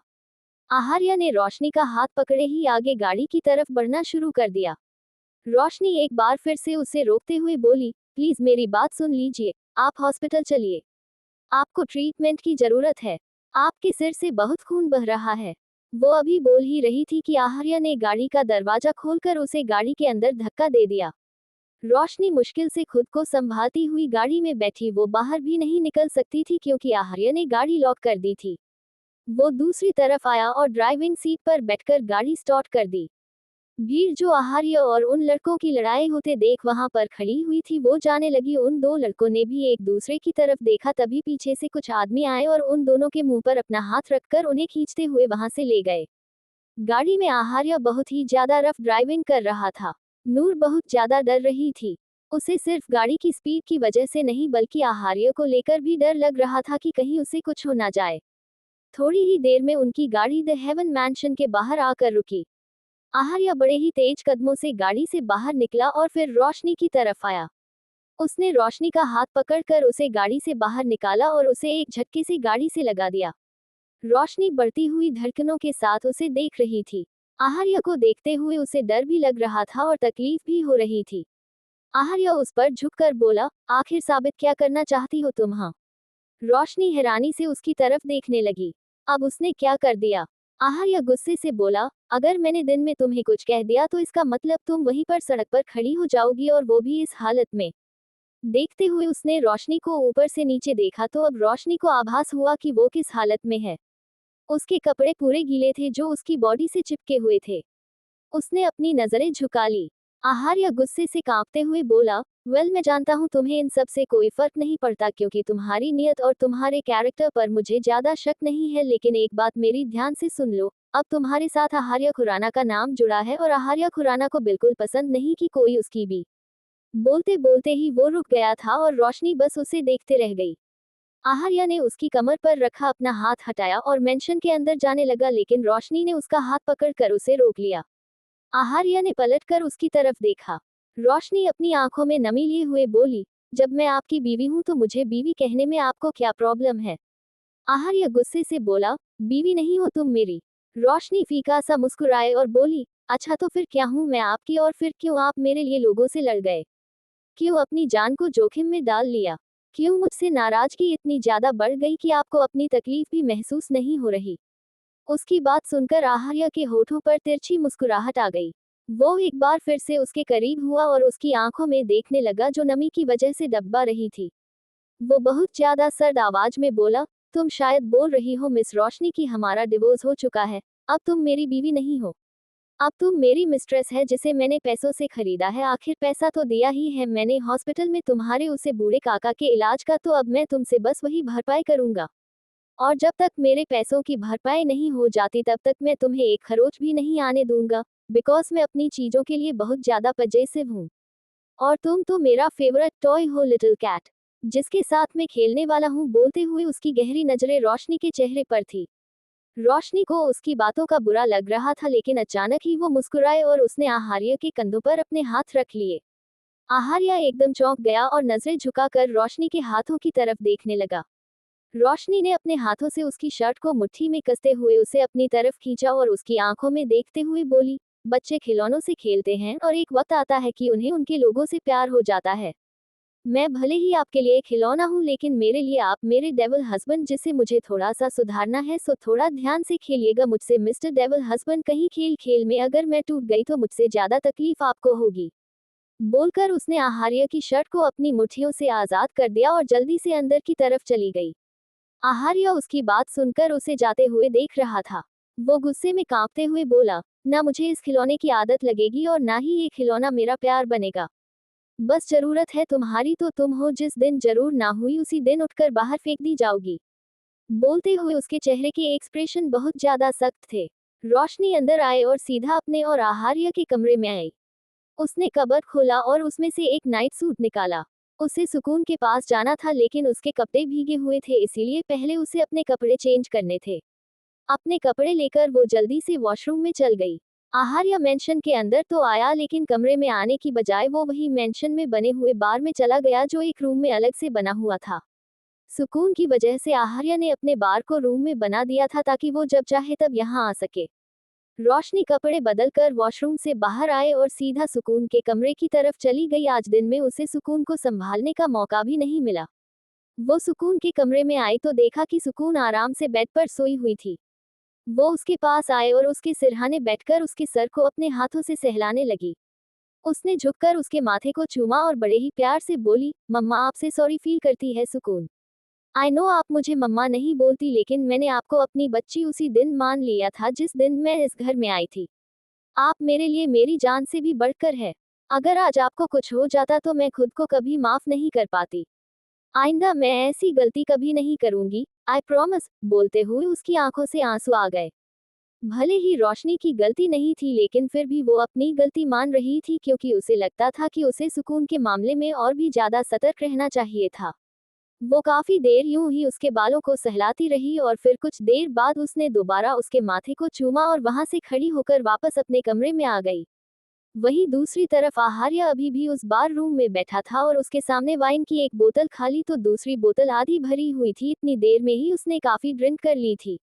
उसके कानों में अभी तक नूर की कही बातें गूंज रही थी। थोड़ा ध्यान से खेलिएगा मुझसे मिस्टर डेविल हस्बैंड, कहीं खेल खेल में अगर मैं टूट गई तो मुझसे ज्यादा तकलीफ आपको होगी। उसकी बात याद करते हुए उसका चेहरा गुस्से से कांपने लगा और उसने अपने हाथों में पकड़ा हुआ ड्रिंक का गिलास नीचे जमीन पर फेंक दिया और गुस्से से कांपते हुए बोला, मुझे किसी के टूटने से फर्क नहीं पड़ता लिटिल कैट, अगर तुम मर भी जाओ तो मुझे कोई फर्क नहीं पड़ेगा। Because I hate you, I hate you. आगे जारी है। चैप्टर 37। क्या तुम सच में मेरी बीवी हो? ड्रिंक करते हुए आहार्य के कानों में रोशनी की बातें गूंज रही थी जिससे उसका गुस्सा बढ़ता ही जा रहा था। अपने हाथों में पकड़ा हुआ ड्रिंक का गिलास जमीन पर फेंकने के बाद वो गुस्से से कांपता हुआ अपनी जगह से उठा और उस रूम से बाहर आकर अपने रूम की तरफ बढ़ा जहां पर रोशनी थी। दरवाजा खोलकर वो लड़खड़ाते हुए अंदर आया। उसकी नजर सामने बेड पर सो रही रोशनी पर गई। रोशनी को बेड पर सोते देखा उसे और भी ज्यादा गुस्सा आने लगा। वो उसके करीब आया और टेबल पर रखा हुआ पानी का गिलास उस पर उड़ेलते हुए बोला, मैं तुम्हें यहाँ पर आराम से सोने के लिए नहीं लेकर आया। पानी अचानक खुद पर गिरने से रोशनी एक झटके से अपनी जगह से उठकर बैठ गई और अपने चेहरे से पानी साफ करते हुए आहार्य को देखने लगी। उसे देखते हुए उसे हैरानी हो रही थी क्योंकि अब आहार्य अपने कदमों पर खड़ा भी लड़खड़ा रहा था। वो समझ चुकी थी कि आहार्य फिर से ड्रिंक करके आया है। वो अपनी जगह से खड़ी हुई और आहार्य की तरफ देखते हुए बोली, आपको ड्रिंक करने के लिए अलावा और कोई काम नहीं है क्या? रोज इस तरह से शराब पीना जरूरी है क्या? अगर सुकून ने कभी आपको। उसकी बात सुनते ही आहार्य का गुस्सा और भी ज्यादा बढ़ गया। उसने रोशनी के बालों पर अपनी ग्रिप बनाए और उसके चेहरे पर झुककर बोला, अब तुम मुझे बताओगी कि मुझे क्या करना चाहिए और क्या नहीं। रोशनी को हल्का सा दर्द महसूस हुआ लेकिन उसे अब शायद इस दर्द की आदत हो चुकी थी। उसने आहार्य के सीने पर अपने हाथ रखे और उसकी आंखों में देखते हुए बोली, बीवी हूँ आपकी, अगर आप कुछ गलत करेंगे तो आपको सही रास्ते पर लेकर आना मेरा फर्ज है। आहार्य व्यंग से हंसा और बोला, तुम और तुम्हारी गलतफहमी लिटिल कैट। बोलते हुए वो काफी ज्यादा रोशनी पर झुक गया जिससे उसका भार लगभग नूर के ऊपर ही आ चुका था। नूर को कल रात की बात याद आने लगी जब उसने आहार्य को यूं ही संभाला था। उसने उसकी कमर पर अपने हाथ रख दिए और धीरे धीरे उसको बेड की तरफ लेकर गई। हालांकि पानी गिरने से बेड पूरा गीला हो चुका था लेकिन दूसरी तरफ अभी सूखी थी। आहार्य उसे हल्का सा धक्का देकर बोला, दूर रहो मुझसे, जब देखो मेरे पास आने की कोशिश करती रहती हो। बोलते हुए उसकी आंखें हल्की हल्की झुक रही थी। लेकिन रोशनी एक बार फिर से उसके पास आ गई और उसकी कमर को पकड़कर दोबारा उसे बेड पास लेकर जाने लगी। इस बार आहार्य ने कुछ नहीं कहा। रोशनी बड़ी मुश्किल से उसे खींचते हुए दूसरी तरफ लेकर आए और उसे बेड पर लिटा दिया। बेड पर उसे लिटाने के बाद अभी वो उस पर से साइड हटी ही थी कि आहार्य ने उसका हाथ पकड़कर उसे वापस अपनी तरफ खींच लिया। उसके इस तरह खींचने से रोशनी के बाल उसके चेहरे पर आ चुके थे। आहार्य ने बड़ी ही नजाकत से उसके बालों को उसके कानों के पीछे किया और उसके चेहरे की तरफ देखते हुए बोला, क्या तुम सच में मेरी बीवी हो? रोशनी उसके चेहरे की तरफ देख रही थी जो बहुत ज्यादा लाल हो रहा था। उसका हाथ खुद में खुद आहार्य के गाल पर आ गया। उसने अपना सर हाँ में हिलाया। आहार्य हंसने लगा। उसे हंसते हुए देख अब रोशनी और भी ज्यादा हैरानी से उसे देख रही थी। कुछ देर यूं ही हंसते रहने के बाद आहार्य एक बार फिर से बिल्कुल शांत हो गया और उसकी तरफ देखते हुए बोला, लेकिन मैं तुम्हें अपनी बीवी कभी नहीं मानूंगा। उसका जवाब सुनकर रोशनी कुछ पल उसे यूं ही देखती रही और फिर धीमे से बोली, क्यों?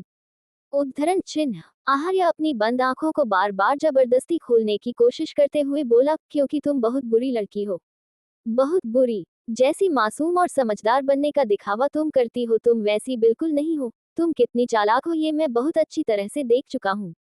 तुमने मुझसे सिर्फ मेरी सुकून को नहीं मुझसे और भी बहुत कुछ छीनने की कोशिश की है लेकिन मैं तुम्हारी किसी भी कोशिश को पूरा नहीं होने दूंगा। I hate bitches. और तुम तो। बोलते बोलते ही वो चुप हो गया और उसकी आंखें बंद हो गई। शराब की वजह से नशा उस पर बहुत ज्यादा हावी हो चुका था जिससे उसे नींद आ रही थी और अब आखिर में वो सो ही चुका था लेकिन उसकी बातें सुनकर रोशनी सोच में पड़ चुकी थी। वो बुरी लड़की है लेकिन उसने आहार्य के साथ बुरा क्या किया? उसने कभी भी सुकून को उससे छीनने की कोशिश नहीं की और ना ही कभी कर सकती है तो फिर ये सब जो आहार्य बोल रहा था। सोचते हुए उसका सिर दर्द होने लगा था। उसकी नजर आहार्य के सिर पर गई जहां पर अभी भी वो खून जमा हुआ था। वो मुंह बनाते हुए बोली, मुझे तो लगा आप सिर्फ दूसरों को तकलीफ देने का शौक रखते हैं लेकिन आप तो खुद को भी तकलीफ देने में पीछे नहीं हटते। कितनी बेरहमी से उस लड़के ने आपके सिर पर वो पत्थर लेकिन आपके पास इतनी फुर्सत नहीं कि आप अपनी चोट का इलाज करें बल्कि आपको तो ये ड्रिंक करनी है। क्या एक दिन भी आप बिना ड्रिंक किए नहीं रह सकते? क्या आपको नींद नहीं आती ड्रिंक किए बिना? बोलते बोलते ही रोशनी चुप हो गई और सोचने लगी। अब उसे समझ में आया कि जब से उसकी और आहार्य की शादी हुई है उसने हर दिन ही आहार्य को ड्रिंक करते हुए देखा था। एक भी दिन ऐसा नहीं गया जब आहार्य ने ड्रिंक ना की हो। रात को लेट घर आना और ऊपर से ड्रिंक करके आना तो उसकी जैसे आदत बन चुकी थी। वो उसके चेहरे की तरफ देखती रही और एक बार फिर से उसका हाथ आहार्य के गाल पर आ गया। वो धीमे से बोली, कई बार दिल की तकलीफ इतनी ज्यादा होती है कि जिस्म पर लगी हुई चोट तकलीफ देती ही नहीं, तो क्या कुछ ऐसा है जिससे आपके दिल को इतनी ज्यादा तकलीफ हो रही है कि अब आप खुद ही खुद को तकलीफ देने लगे हैं? ऐसा क्या है जो आप खुद को संभाल ही नहीं पा रहे और या फिर बिखर ही नहीं पा रहे? बोलते हुए उसकी आंखें नम हो गई थी। एक गहरी सांस लेकर वो आहार्य के ऊपर से हटी और सामने कपबोर्ड की तरफ गई। उसने कपबोर्ड में से एक मेडिकल बॉक्स निकाला और उसे लेकर वापस आहार्य के पास वापस आई। कॉटन और डिटोल लेकर उसने उस खून को साफ किया और फिर आहार्य की चोट की तरफ देखने लगी। न जाने आहार्य अब तक कैसे ठीक था। अगर कोई और होता तो न जाने उस पत्थर के लगने के बाद उसका क्या ही हाल होता। उसने आहार्य के बालों को साइड कर अंदर घाव की तरफ देखा तो काफी गहरा जख्म था, लेकिन उसे समझ नहीं आ रहा था कि अब वो उस जख्म को कैसे ठीक करे, क्योंकि उस चोट का एक प्रॉपर ट्रीटमेंट करने के लिए डॉक्टर की जरूरत थी और साथ ही साथ आहार्य के बाल भी काटने पड़ते। लेकिन अगर वो कुछ ऐसा करती तो आहार्य को तो पता नहीं, लेकिन उसकी इस दुनिया से विदाई जरूर हो जाती है। वो भी आहार्य के हाथों उसका गला सूखने लगा। उसने उसे मेडिकल बॉक्स को बंद कर दिया, लेकिन फिर एक गहरी सांस ली। अंडस्को अंडस्को अंडस्को। सुबह आहार्य की आंखें खुली तो उसे अपने सिर पर बहुत दर्द महसूस हुआ।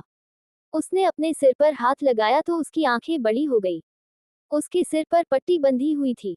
गुस्से से वो अपनी जगह से उठा और कमरे में रोशनी को देखने लगा, लेकिन रोशनी कमरे में नहीं थी। गुस्से में कांपते हुए उसने अपने सिर से वो पट्टी हटाए और उसे नीचे जमीन पर फेंकते हुए बोला, जो तकलीफ देते हैं वो मरहम नहीं देते, और अगर देते भी है तो वो सिर्फ एक ड्रामा होता है। और आहार्य खुराना को ड्रामा पसंद है, लेकिन तुम्हारा तो बिल्कुल भी नहीं, लिटिल कैट। बोलकर वो सीधा वॉशरूम में चला गया। कुछ देर बाद वो वॉशरूम से बाहर आया। उसने अपनी कमर पर टॉवल लपेट रखा था। आते ही उसकी नजर रोशनी पर गई, जिसे सुकून खींचते हुए रूम के अंदर ला रही थी। रोशनी की नजरें भी आहार्य पर गई और उसका चेहरा एकदम से सहम गया, लेकिन सुकून हंस रही थी। आहार्य ने उसे हैरानी से देखा, क्योंकि सुकून उसकी तरफ खिलखिलाकर हंस रही थी। अपने होठों पर हाथ रख आहार्य के पास आए और उसे देखते हुए बोली, डैड ये क्या करवाया आपने? उद्धरण चिन्ह। रोशनी ने अपना चेहरा झुका लिया।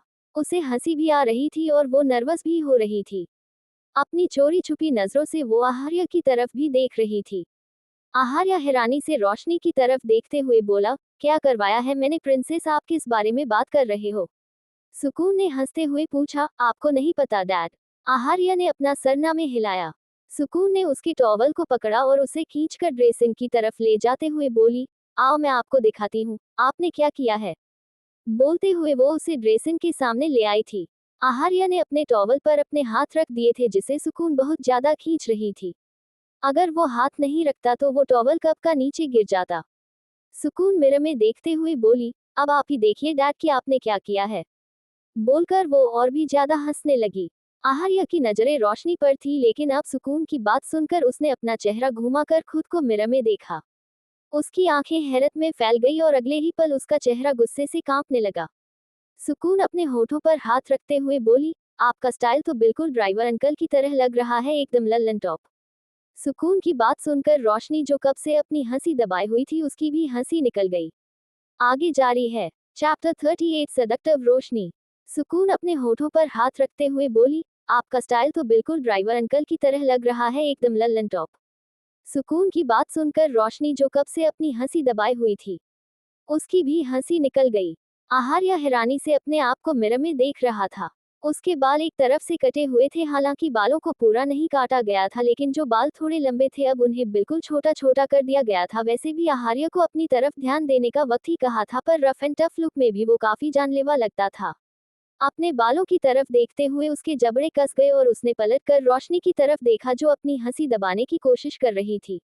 वो जल्दी से सुकून के पास आए और उसका हाथ पकड़कर बोली, आप नीचे चलिए बच्चे, आपके लिए नाश्ता बन चुका है। बोलते हुए वो सुकून को नीचे लेकर जाने लगी, लेकिन सुकून ने अपना हाथ उससे छुड़वाया और आहार्य की तरफ देखते हुए बोली, डैड बताए ना आपने ये स्टाइल क्यों किया है? आपको ड्राइवर अंकल का स्टाइल पसंद आया क्या? बिल्कुल उनकी तरह, एकदम लल्लन टॉप। वो अपनी बात पूरी करती उससे पहले ही आहार्य उसकी तरफ उंगली पॉइंट कर जोर से चिल्लाया, चुप, एक लव्स तुम और नहीं कहोगी, और ये कैसी लैंग्वेज बोलने लगी हो तुम? व्हाट इज ऑल दिस लल and top and dam shit? बोलते हुए वो गुस्से से कांप रहा था। उसे गुस्से में देखकर जल्दी से रोशनी ने सुकून को अपनी बाहों में भर लिया और खुद उसके आगे आकर खड़ी हो गई। सुकून भी आहार्य को इतनी ज्यादा गुस्से में देखकर रोशनी के पीछे छिप चुकी थी। अब आहार्य ने बेहद गुस्से भरी नजरों से उसे देखा और बोला, साइड हट जाओ वरना। रोशनी बिल्कुल आराम से बोली, सुकून बच्ची है, आप उसे इस तरह से डांट नहीं सकते। उद्धरण चिन्ह। आहार्य गुस्से से बोला, और रियली अब तुम मुझे बताओगी मुझे मेरी प्रिंसेस से कैसे बात करनी है और कैसे नहीं? रोशनी भी थोड़ी सख्त आवाज में बोली, अगर आप बात कर रहे होते तो मैं आपको कुछ नहीं कहती, लेकिन आप उससे बात नहीं कर रहे, आप उसे डांट रहे हैं। आहार्य व्यंग्य से मुस्कुराया और बोला, वो मेरी प्रिंसेस है, अगर वो गलती करेगी तो मैं उसे डांटूंगा। अभी वो बोल ही रहा था कि निशा जी वहां पर आई। आहार्य इतना ज्यादा जोर से चिल्लाया था कि उसकी आवाज नीचे तक गई थी, जिसे सुनकर निशा जी को जल्दी से ऊपर आना पड़ा। उन्हें डर था कहीं आहार्य रोशनी के साथ तो नहीं लड़ रहा। लेकिन जब उन्होंने सामने रोशनी के पीछे सुकून को छिपते हुए देखा तो वो सब समझ गई। उन्हें देखकर आहार्य और रोशनी भी एक पल के लिए बिल्कुल शांत हो गए थे। निशा जी ने सुकून की तरफ अपना हाथ बढ़ाया और बोली, आओ बेटा मैं तुम्हें नीचे ले चलूं, तुम्हारा फेवरेट नाश्ता बनाया है। सुकून ने हल्का सा अपना चेहरा रोशनी के पीछे से निकाल कर आहार्य की तरफ देखा, जिसका चेहरा अभी भी लाल था। उसने धीमे धीमे से अपने कदम निशा जी की तरफ बढ़ाए, लेकिन जैसे ही वो उनके करीब पहुंची, जल्दी से भागकर उनके पास गई। वो सच में आहार्य से बहुत ज्यादा डर गई थी। रोशनी सुकून की तरफ ही देख रही थी, जिनके कदमों ने ही बता दिया था कि वो आहार्य से कितना डर रही है। उनके जाने के बाद आहार्य के चेहरे पर गुस्सा फिर से झलकने लगा। रोशनी उसे देखते हुए बोली, माना आपकी प्रिंसेस है वो, लेकिन उसने ऐसी भी कोई गलती नहीं की जिसके लिए आप उसे इस तरह से डांट देंगे। अपने गुस्से को थोड़ा काबू में रखिए, और अगर नहीं काबू में रहता तो कहीं पर भी निकालिए, लेकिन सुकून पर नहीं। मैं बर्दाश्त नहीं करूंगी। बोलते हुए उसका चेहरा बहुत ज्यादा सख्त था और उसकी इस बात ने आहार्य को और भी ज्यादा चिढ़ा दिया। रोशनी अपनी बात कहकर वहां से जाने लगी, लेकिन आहार्य ने उसका हाथ पकड़कर उसे रोका और बोला, तुम्हारी हिम्मत भी कैसे हुई सुकून के लिए मुझे कुछ बोलने की? भूलो मत, तुम उसकी माँ नहीं हो और अब तो मेरी बीवी भी नहीं हो, इसलिए उस पर अपना हक जताना छोड़ दो वरना। बोलते हुए उसकी उंगली रोशनी की तरफ थी। रोशनी ने उसकी उंगली को अपनी उंगली से जोड़ा और धीरे धीरे उसकी उंगली को नीचे करते हुए बोली, आप भी मत भूलिए कि आप खुद मुझे इस घर में लेकर आए हैं और आपको मुझे इस घर में तब तक रखना है जब तक आप मेरी कीमत नहीं वसूल कर लेते। कहीं ऐसा ना हो मैं भाग जाऊं और आपको बहुत बड़ा नुकसान हो जाए। You know what I mean. बोलते हुए रोशनी के चेहरे पर शरारती एक्सप्रेशन थे। उसकी बात आहार्य के लिए किसी धमकी से कम नहीं थी। आहार्य एक बार उसके जाने पर जिस तरह से उसे वापस लेकर आया था, अब दोबारा उसके जाने पर उसे क्या करना होगा ऐसा वो कुछ सोचना भी नहीं चाहता था। लेकिन रोशनी के सामने एटीट्यूड दिखाते हुए वो बोला, तुम मुझे धमकी दे रही हो यहाँ से जाने की? बोलते हुए वो रोशनी को अपनी तिरछी नजरों से देख रहा था। रोशनी हल्का सा मुस्कुरा कर बोली, आपको जैसा लगता है वैसा समझिए, मुझे कोई फर्क नहीं पड़ता। अभी वो बोल ही रही थी कि आहार्य ने उसकी कलाई मरोड़ी और उसे घुमाते हुए उसकी पीठ से लगा दिया। अब रोशनी की पीठ आहार्य के सीने से लगी थी और आहार्य का चेहरा रोशनी की गर्दन पर झुका हुआ था और उसके होंठ उसके कान के पास थे। रोशनी की दर्द से आह निकल गई, क्योंकि आहार्य ने सच में उसका हाथ बहुत ज्यादा कसकर मरोड़ दिया था। आहार्य गुस्से से दांत पीसते हुए बोला, आहार्य, खुराना को धमकी देना पसंद है, लेना नहीं, और तुम में ऐसा कुछ खास नहीं जो तुम्हारे जाने पर मुझे फर्क पड़े। अगर तुम मर भी जाओगी तो भी मुझे कोई फर्क नहीं पड़ेगा। इस घर से जाना तो बहुत छोटी सी बात है, कहकर उसने एक झटके से रोशनी को छोड़ दिया। रोशनी एक झटके से घूमते हुए उसके सामने हो गई। उसके हाथ में तो दर्द हो ही रहा था, लेकिन तकलीफ उसे दिल में भी हो रही थी। आहार्य की कड़वी बातें उसे बहुत ज्यादा तकलीफ देती थी, लेकिन उसके पास और कोई ऑप्शन भी नहीं था, क्योंकि अब तो उसे समझ आ गया था, ना ही आहार्य उसे जाने देगा और ना ही वो खुद अब आहार्य को छोड़कर जाने वाली थी। आहार्य डेविल स्माइल लिए उसे देख रहा था। रोशनी के चेहरे पर भले ही तकलीफ थी, लेकिन अब धीरे धीरे उसके चेहरे पर एक मिस्टीरियस स्माइल आने लगी, जो फिलहाल आहार्य को बिल्कुल समझ नहीं आ रही थी। वो आहार्य के सामने से हटकर दूसरी तरफ चली गई। आहार्य भी गहरी सांस लेकर बालकनी की तरफ आया और सिगरेट पीने लगा। कुछ देर बाद वो सिगरेट पीकर वापस रूम में आया और अब अपने कपड़े पहनने लगा। कपड़े पहनने के बाद वो वापस ड्रेसिंग के सामने आकर खड़ा हो गया।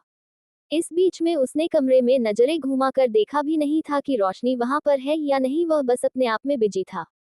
वो ड्रेसिंग के सामने आकर खड़ा हुआ तो अचानक ही नूर बिल्कुल उसके सामने आकर खड़ी हो गई। उसे अपने सामने देखकर आहार्य ने बड़ी बड़ी आंखों से देखा और उसके चेहरे पर सवालिया एक्सप्रेशन आ गए। रोशनी ने कुछ नहीं कहा, उसके सीने पर अपना हाथ रखा और कदम उसकी तरफ बढ़ाने लगी। उसे अपने करीब आते देख आहार्य पीछे की तरफ होने लगा। रोशनी उसकी आंखों में देख रही थी और इस वक्त उसके चेहरे के एक्सप्रेशन बेहद अलग थे। ना गुस्सा था ना तकलीफ, बल्कि कुछ और ही मिस्टीरियस एक्सप्रेशन थे जो हल्के सेडेक्टिव भी थे। आहार्य की धड़कन हल्की बढ़ चुकी थी। वो रोशनी की तरफ देखते हुए बोला, साइड हट जाओ यहाँ से, तुम्हें बेशक कोई काम नहीं। लेकिन अभी वो बोल ही रहा था कि रोशनी ने उसके होठों पर अपनी उंगली रखी और उसकी तरफ देखते हुए बोली, कुछ देर यूं ही खुद को देखने दीजिए ना। उसकी बात सुनकर आहार्य की आईब्रो ऊपर की तरफ उठ गई। वो रोशनी की तरफ देखते हुए बोला, कोई सस्ता नशा कर रखा है क्या? रोशनी मुस्कुराए और बोली, आहार्य खुराना की बीवी हूं मैं, जब नाम इतना महंगा है तो अब शौक सस्ते क्यों रखूंगी? आहार्य तिरछा मुस्कुराया और बोला, बहुत जल्दी अपनी औकात में आ गई हो। अभी तक तो आंखों में बेचारगी और बेबसी थी, लेकिन अब रईस ख्वाब देखने लगी हो। दोनों एक दूसरे को बातें सुनाते हुए काफी पीछे हो चुके थे, जिससे अब आहार्य दीवार से लग गया और रोशनी उसके बिल्कुल करीब होकर खड़ी थी। आहार्य ने उसकी कमर पर अपना हाथ रखा और बोला, दूर हटो मुझसे, बोलकर उसने अपनी नजरें रोशनी से हटा ली। वो रोशनी की तरफ शायद देखा नहीं पा रहा था। उसकी कमर पर हाथ रखकर आहार्य की खुद की धड़कन बढ़ चुकी थी और यही हाल रोशनी का भी था। रोशनी की खुद की धड़कनें बढ़ने लगी थी। रोशनी बड़ी ही मदहोशी भरी आवाज में बोली, मेरी आंखों में देखिए ना। उसकी वो आवाज सुनकर आहार्य ने उसकी आंखों में देखा। उसकी धड़कन एक पल के लिए रुक गई। उसने रोशनी की आंखों में देखा। आंखों में देखते हुए उसकी नजर रोशनी के होंठों पर चली गई। रोशनी के वो गुलाबी होंठ और नशीली आंखों में वो खो रहा था। दोनों की नजरों की इंटेंसिटी बढ़ती जा रही थी और दोनों को ही अपने चेहरे पर एक दूसरे की गर्म सांसें महसूस हो रही थी। तभी अचानक आहार्य की आंखें बड़ी हो गई और रोशनी के चेहरे के एक्सप्रेशन भी एकदम से बदल गए। रोशनी के होंठों पर एक व्यंग भरी मुस्कुराहट थी और आहार्य गुस्से से कांपने लगा था। उसने नीचे की तरफ देखा जहां बाल गिरे हुए थे। रोशनी ने कल रात उसके एक तरफ के बाल काटे थे, लेकिन अब उसने दूसरी तरफ के भी बाल काट दिए थे। आहार्य हद से ज्यादा गुस्से से कांपने लगा। रोशनी उसकी तरफ देखकर बोली, मुझ में कुछ खास नहीं, लेकिन अब आप एकदम लल्लन टॉप लग रहे हैं। अभी वो बोल ही रही थी कि आहार्य ने उसकी गर्दन को पकड़ा और उसे पीछे की तरफ धक्का देते हुए दूसरी दीवार से लगा दिया। रोशनी की सांस उखड़ रही थी, लेकिन उसके चेहरे पर कोई तकलीफ नहीं दिखाई दे रही थी। आहार्य उसकी गर्दन को दबाते हुए बोला, तुम्हारी हिम्मत भी कैसे हुई इतनी घटिया हरकत करने की? हाउ डरे यू, लगता है कुछ ज्यादा ही पर निकल आए हैं तुम्हारे। बोलते हो उसकी आंखें भी अंगारों की तरह जल रही थी। उसके जबड़े कसे हुए थे। रोशनी किसी तरह सांस लेने की कोशिश कर रही थी, लेकिन जैसे आहार्य ने उसकी गर्दन को पकड़ा हुआ था, अब उसके लिए सांस लेना भी मुश्किल हो रहा था। पर आहार्य को जैसे कोई फर्क ही नहीं पड़ रहा था। उसका गुस्सा बिल्कुल आउट ऑफ कंट्रोल हो रहा था। वो इस तरह की बदतमीजी बिल्कुल बर्दाश्त नहीं कर सकता था। तभी उसका फोन बजा। रोशनी अपनी गर्दन को हल्का हल्का हिलाकर सांस लेने की कोशिश कर रही थी। आहार्य ने एक झटके से उसकी गर्दन को छोड़ा और अपना कॉल रिसीव किया, लेकिन उसकी गुस्से भरी नजरें अभी भी रोशनी पर थी। रोशनी अपनी गर्दन पर अपना हाथ रखकर लंबी लंबी सांस लेने लगी। फोन पर सामने से बात सुनते हुए आहार्य के चेहरे पर गुस्सा और भी ज्यादा बढ़ता जा रहा था। उसने कॉल डिस्कनेक्ट किया और गुस्से से रोशनी को देखते हुए रूम से बाहर चला गया। रोशनी ने राहत की सांस ली। वो जानती थी उसने जो किया गलत किया, लेकिन कल आहार्य के सिर पर दवा लगाने के लिए वो जरूरी था। और अब आहार्य ने आखिर में उसे जो कहा वो सब सुनकर उसे गुस्सा आया और उसने आहार्य के दोनों तरफ के बाल काट दिए। उसकी सांसें नॉर्मल हुई तो उसके होठों पर एक हल्की सी मुस्कुराहट आ गई। वो आहार्य के बारे में सोचते हुए बोली, वैसे लग तो आप लल्लन टॉप ही रहे हैं। बोलते हुए उसकी मुस्कुराहट और भी ज्यादा लंबी हो गई। आगे जारी है। Chapter 39 you just shut up. Aaharya के जाने के बाद रोशनी भी रूम से बाहर आए और नीचे हाल की तरफ आ गई। निशा जी ने सुकून को खाना खिला दिया था, लेकिन अभी भी वो बहुत ज्यादा डरी सहमी हुई थी। आज तक कभी आहार्य ने उसे डांटा नहीं था और आज उसे इतना ज्यादा गुस्से में देखकर उसका डर लगना स्वाभाविक था। रोशनी उसके पास आई तो सुकून जल्दी से भागते हुए उसके पास आई। रोशनी ने भी उसे अपनी गोद में उठा लिया और उसके चेहरे पर अपना हाथ रखते हुए बोली, आपको अभी भी डर लग रहा है क्या बच्चे? उद्धरण चिन्ह। सुकून बड़ी ही मासूमियत से बोली, डैड कभी कभी इतना गुस्सा क्यों करते हैं? रोशनी ने उसे अच्छे से अपनी गोद में लिया और उसे ले जाकर सोफे पर बैठ गई। सुकून पूरी तरह से उसकी गोद में सिमटी हुई थी। रोशनी ने उसे सोफे पर लिटाकर उसका सर अपनी गोद में रख लिया और उसे देखते हुए बोली, क्या मैं आपको एक कहानी सुनाऊं? आप सुनोगे? सुकून ने जल्दी से अपना सर हाँ में हिलाया। रोशनी उसके बालों को सहलाते हुए बोली, एक बार एक डेविल था जो सब पर गुस्सा करता था। जब भी कोई गलती करता तो उसे बहुत ज्यादा गुस्सा आता था और वो सामने वाले को बहुत ज्यादा डांट देता था। हर कोई उसे डेविल को बहुत बुरा समझता था, लेकिन वो डेविल बुरा बिल्कुल नहीं था। वो सिर्फ दिखने में डेविल था, लेकिन उसका दिल बहुत अच्छा था। सुकून जो उसके पेट की तरफ अपना चेहरा करके लेटी हुई थी, उसने अपना चेहरा रोशनी के चेहरे की तरफ घुमाया और उसे देखते हुए बोली, अगर वो इतना ही अच्छा था तो वो डेविल क्यों था? सुकून हल्का सा मुस्कुराए और बोली, क्योंकि वो डेविल बिल्कुल फेक था। वो सबको दिखाता ऐसा था कि वो डेविल है, लेकिन अंदर से वो बहुत ज्यादा इनोसेंट और प्योर था। किसी ने उसे बहुत ज्यादा हर्ट किया था, इसीलिए वो इतना हार्ड हो गया था। पर वो डेविल सच में बहुत ज्यादा सॉफ्ट हार्टेड था। सुकून अपनी जगह पर उठकर बैठी और रोशनी की तरफ देखते हुए बोली, तो क्या डैड भी फेक डेविल है? वो आप पर गुस्सा करते हैं, लेकिन वो गुस्सा फेक होता है। वैसे वो आपसे प्यार करते हैं, पर वो झूठ मूठ का गुस्सा दिखाते हैं। उद्धरण चिन्ह। रोशनी मुस्कुराए और उसके चेहरे को अपने हाथों में थाम कर बोली, आप तो बहुत समझदार हो गई है बच्चे। सुकून मुस्कुराए और बोली, मुझे तो पहले ही पता था कि डैड मुझ पर गुस्सा नहीं कर सकते। अब मैं बहुत अच्छी तरह से समझ गई। पर डैड डेविल कैसे हुए? हमें तो उनका नाम बदलना पड़ेगा ना। हम उन्हें डेविल तो नहीं बुला सकते ना? बोलते हुए सुकून के चेहरे के एक्सप्रेशन बहुत ही ज्यादा मासूमियत से भरे थे। रोशनी मुस्कुराए और कुछ सोचते हुए बोली, तो क्या नाम रखें हम आपके डैड का? ओम। सुकून भी अपने माथे पर अपनी उंगली टैप करते हुए सोचने लगी और कुछ देर बाद चाहत कर बोली, क्यूट डेविल। रोशनी उसका नाम सुनकर हंसी और बोली, आपको ये नाम अच्छा लगा? सुकून मुस्कुराकर बोली, हाँ डैड की तरह ये नाम भी क्यूट है और उनकी तरह डेविल भी। बोलते हुए वो भी खिलखिलाकर हंस दी। उन दोनों को हंसते हुए देख निशा जी के चेहरे पर भी मुस्कुराहट थी।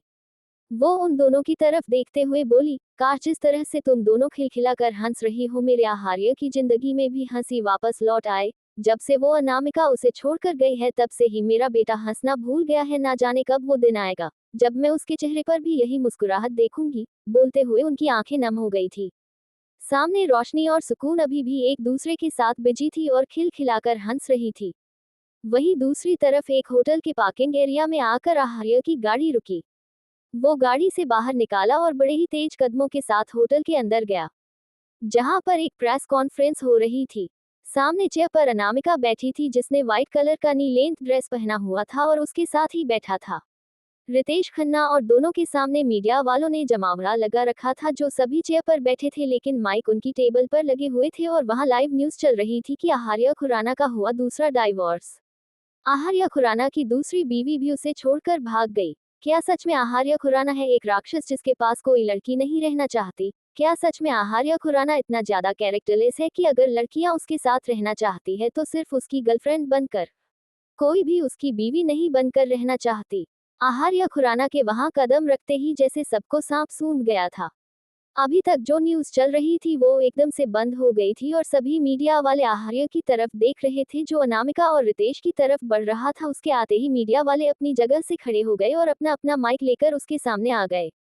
आहार्य ने अपना हाथ दिखाकर उन सबको रोक दिया और अनामिका की तरफ देखकर बोला, क्या मैं जान सकता हूँ तुम्हें मेरी पर्सनल लाइफ में इतना इंटरेस्ट क्यों है कि हर दूसरे दिन मुझे लेकर प्रेस कॉन्फ्रेंस करने बैठ जाती हो, और तुम्हारा ये निकम्मा पति कम बॉयफ्रेंड जिसके पास कोई काम धंधा नहीं, उसे भी अपने साथ बिठा लेती हो?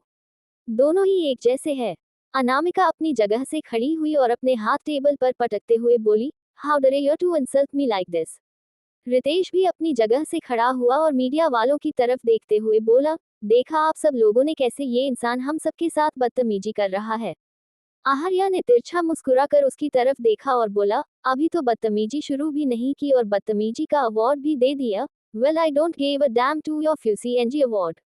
आई जस्ट वांना नो कि क्या तुम दोनों के पास मेरे अलावा और कोई काम नहीं है? जब देखो दोनों अपने मनोरंजन के लिए मेरा नाम लेकर नाचने लगते हो। वेल तुम्हारे नाचने से मुझे कोई प्रॉब्लम नहीं है, पर जिस दिन मुझे प्रॉब्लम हुई उस दिन तुम लोगों को जो प्रॉब्लम होगी वो तुम बर्दाश्त नहीं कर पाओगे।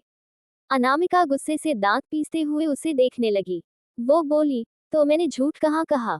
अब तुम इंडिया के टॉप बिजनेसमैन हो तो तुम्हारे बारे में तो बातें होंगी ही, और वैसे भी हर कोई तुम्हारे बारे में जानना चाहता है, लेकिन तुम्हारे पास इतनी फुर्सत कहाँ कि तुम किसी को अपने बारे में कुछ बताओ। तो मैंने सोचा मैं ही तुम्हारा काम आसान कर दूं। तुम्हारी टूटी हुई शादी के बारे में सबको बता दूं। सुना है तुम्हारी बीवी तुम्हें छोड़कर चली गई। बोलते हुए अनामिका के चेहरे पर व्यंग भरी मुस्कुराहट थी। आहार्य समझ चुका था कि जो कुछ भी हुआ इसमें जरूर अनामिका का हाथ होगा, वरना रोशनी को कैसे पता चला कि उसकी जिंदगी में कोई और है। अब उसके चेहरे पर और भी खतरनाक मुस्कुराहट आ गई, जिस मुस्कुराहट को देखते हुए अनामिका की भवें इकट्ठी हो गई। आहार्य ने अब मीडिया वालों की तरफ देखा और बोला, गली के आवारा कुत्ते में और एक अच्छी नस्ल के पेट डॉग में यही फर्क होता है कि उसे गाली के आवारा कुत्तों की तरह जगह मुंह नहीं मारना पड़ता। उसे जो चाहिए होता है उसे अपने मालिक से मिल जाता है। आप लोगों का भी उन आवारा कुत्तों की तरह हाल है। खबरें मुझ पर चलानी है, लेकिन वो खबरें लेनी किसी और से है, और वो भी उन लोगों से जिनके खुद की कोई खबर ही नहीं। वेल मिसेस अनामिका, हर कोई आपकी तरह बदचलन और बद किरदार नहीं होता। बोलते हुए उसने अनामिका की तरफ देखा।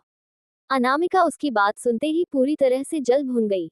उसके मुंह से अपने लिए इतनी बदतमीजी बात सुनना, और वो भी पूरे मीडिया वालों के सामने, उसकी बर्दाश्त से बिल्कुल बाहर था।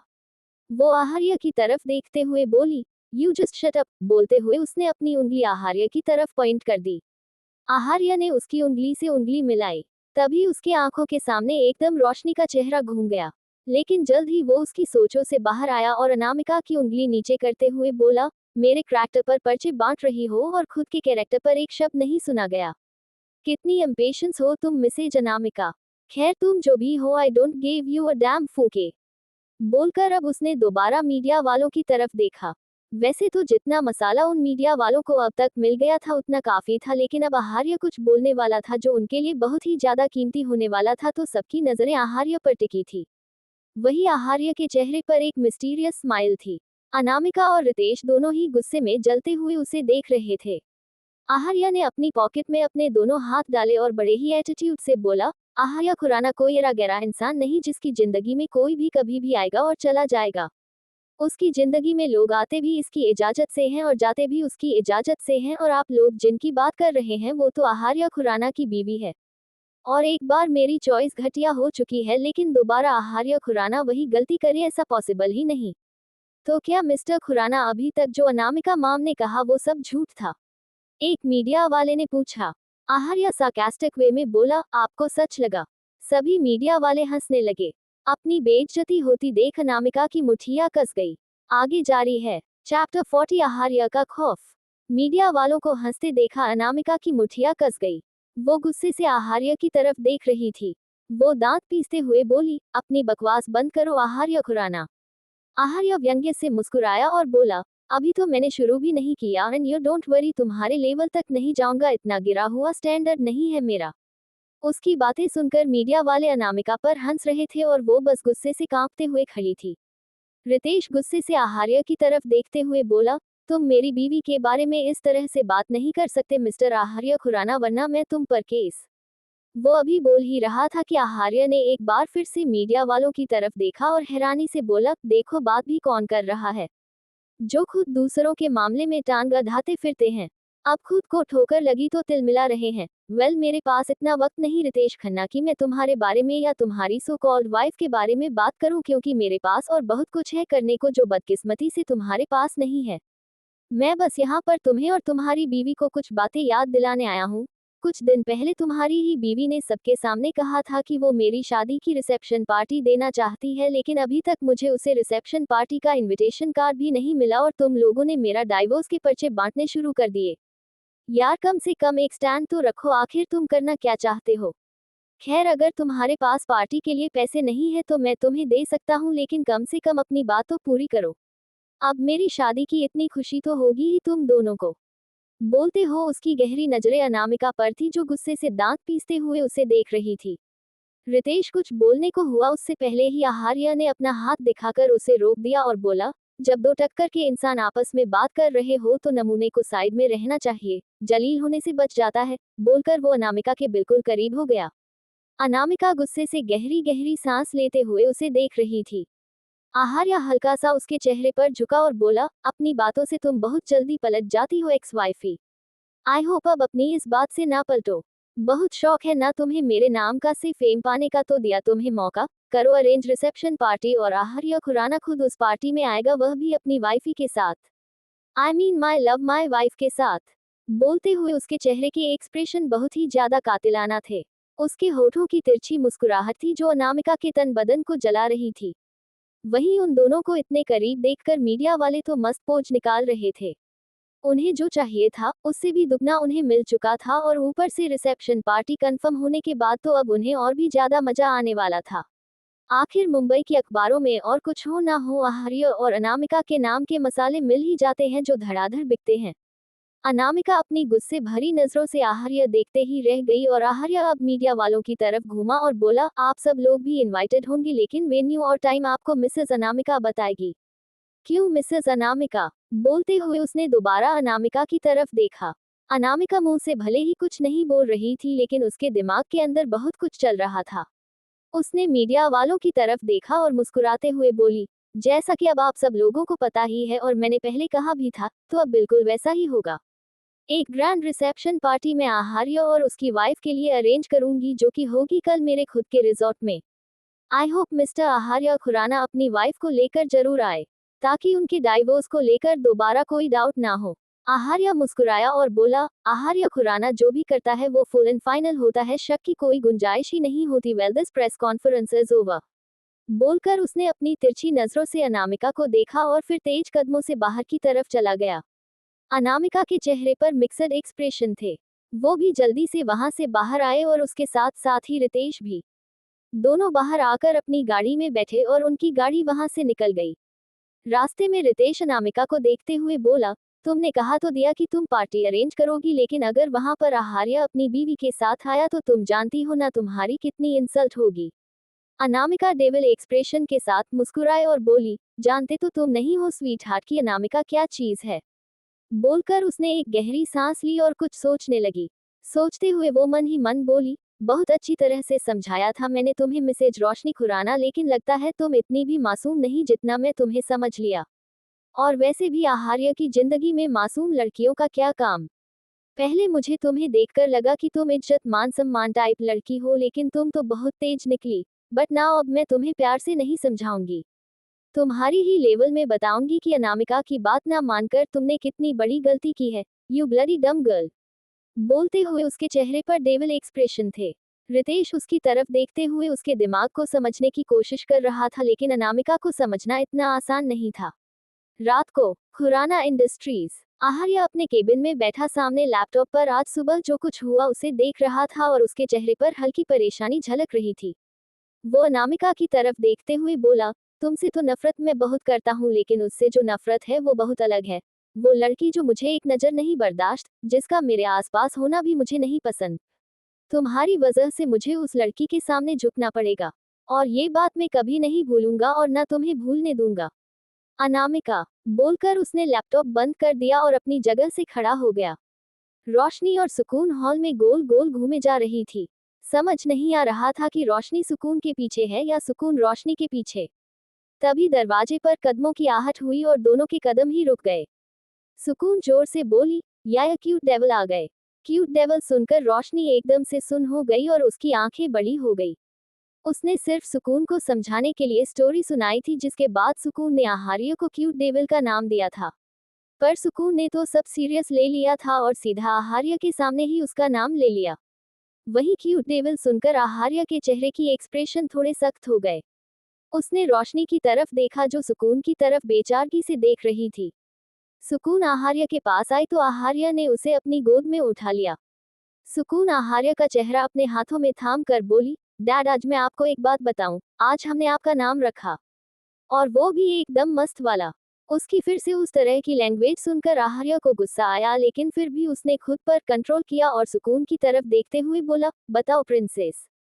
उसे इतने प्यार से बात करते देख रोशनी को हैरानी हो रही थी। सुकून मुस्कुराते हुए बोली, मैं नहीं, नूरी बताएगी आपको, क्योंकि आपका ये नाम रखने में उन्होंने मेरी हेल्प की है। उसका जवाब सुनकर आहार्य ने रोशनी की तरफ देखा। वही रोशनी के चेहरे का रंग उड़ा हुआ था, एक तो नाम ऐसा और ऊपर से रोशनी उसे बताए, ये तो मगरमच्छ के मुंह में अपना हाथ देने की बात हो गई। वो किचन की तरफ देखते हुए बोली, मुझे किचन में कुछ काम है, मैं अभी आई। बोलते हुए उसने अपने कदम किचन की तरफ बढ़ा दिए थे। नूरी, सुकून ने जल्दी से उसे रोका। रोशनी ने बेचारगी से सुकून की तरफ देखा।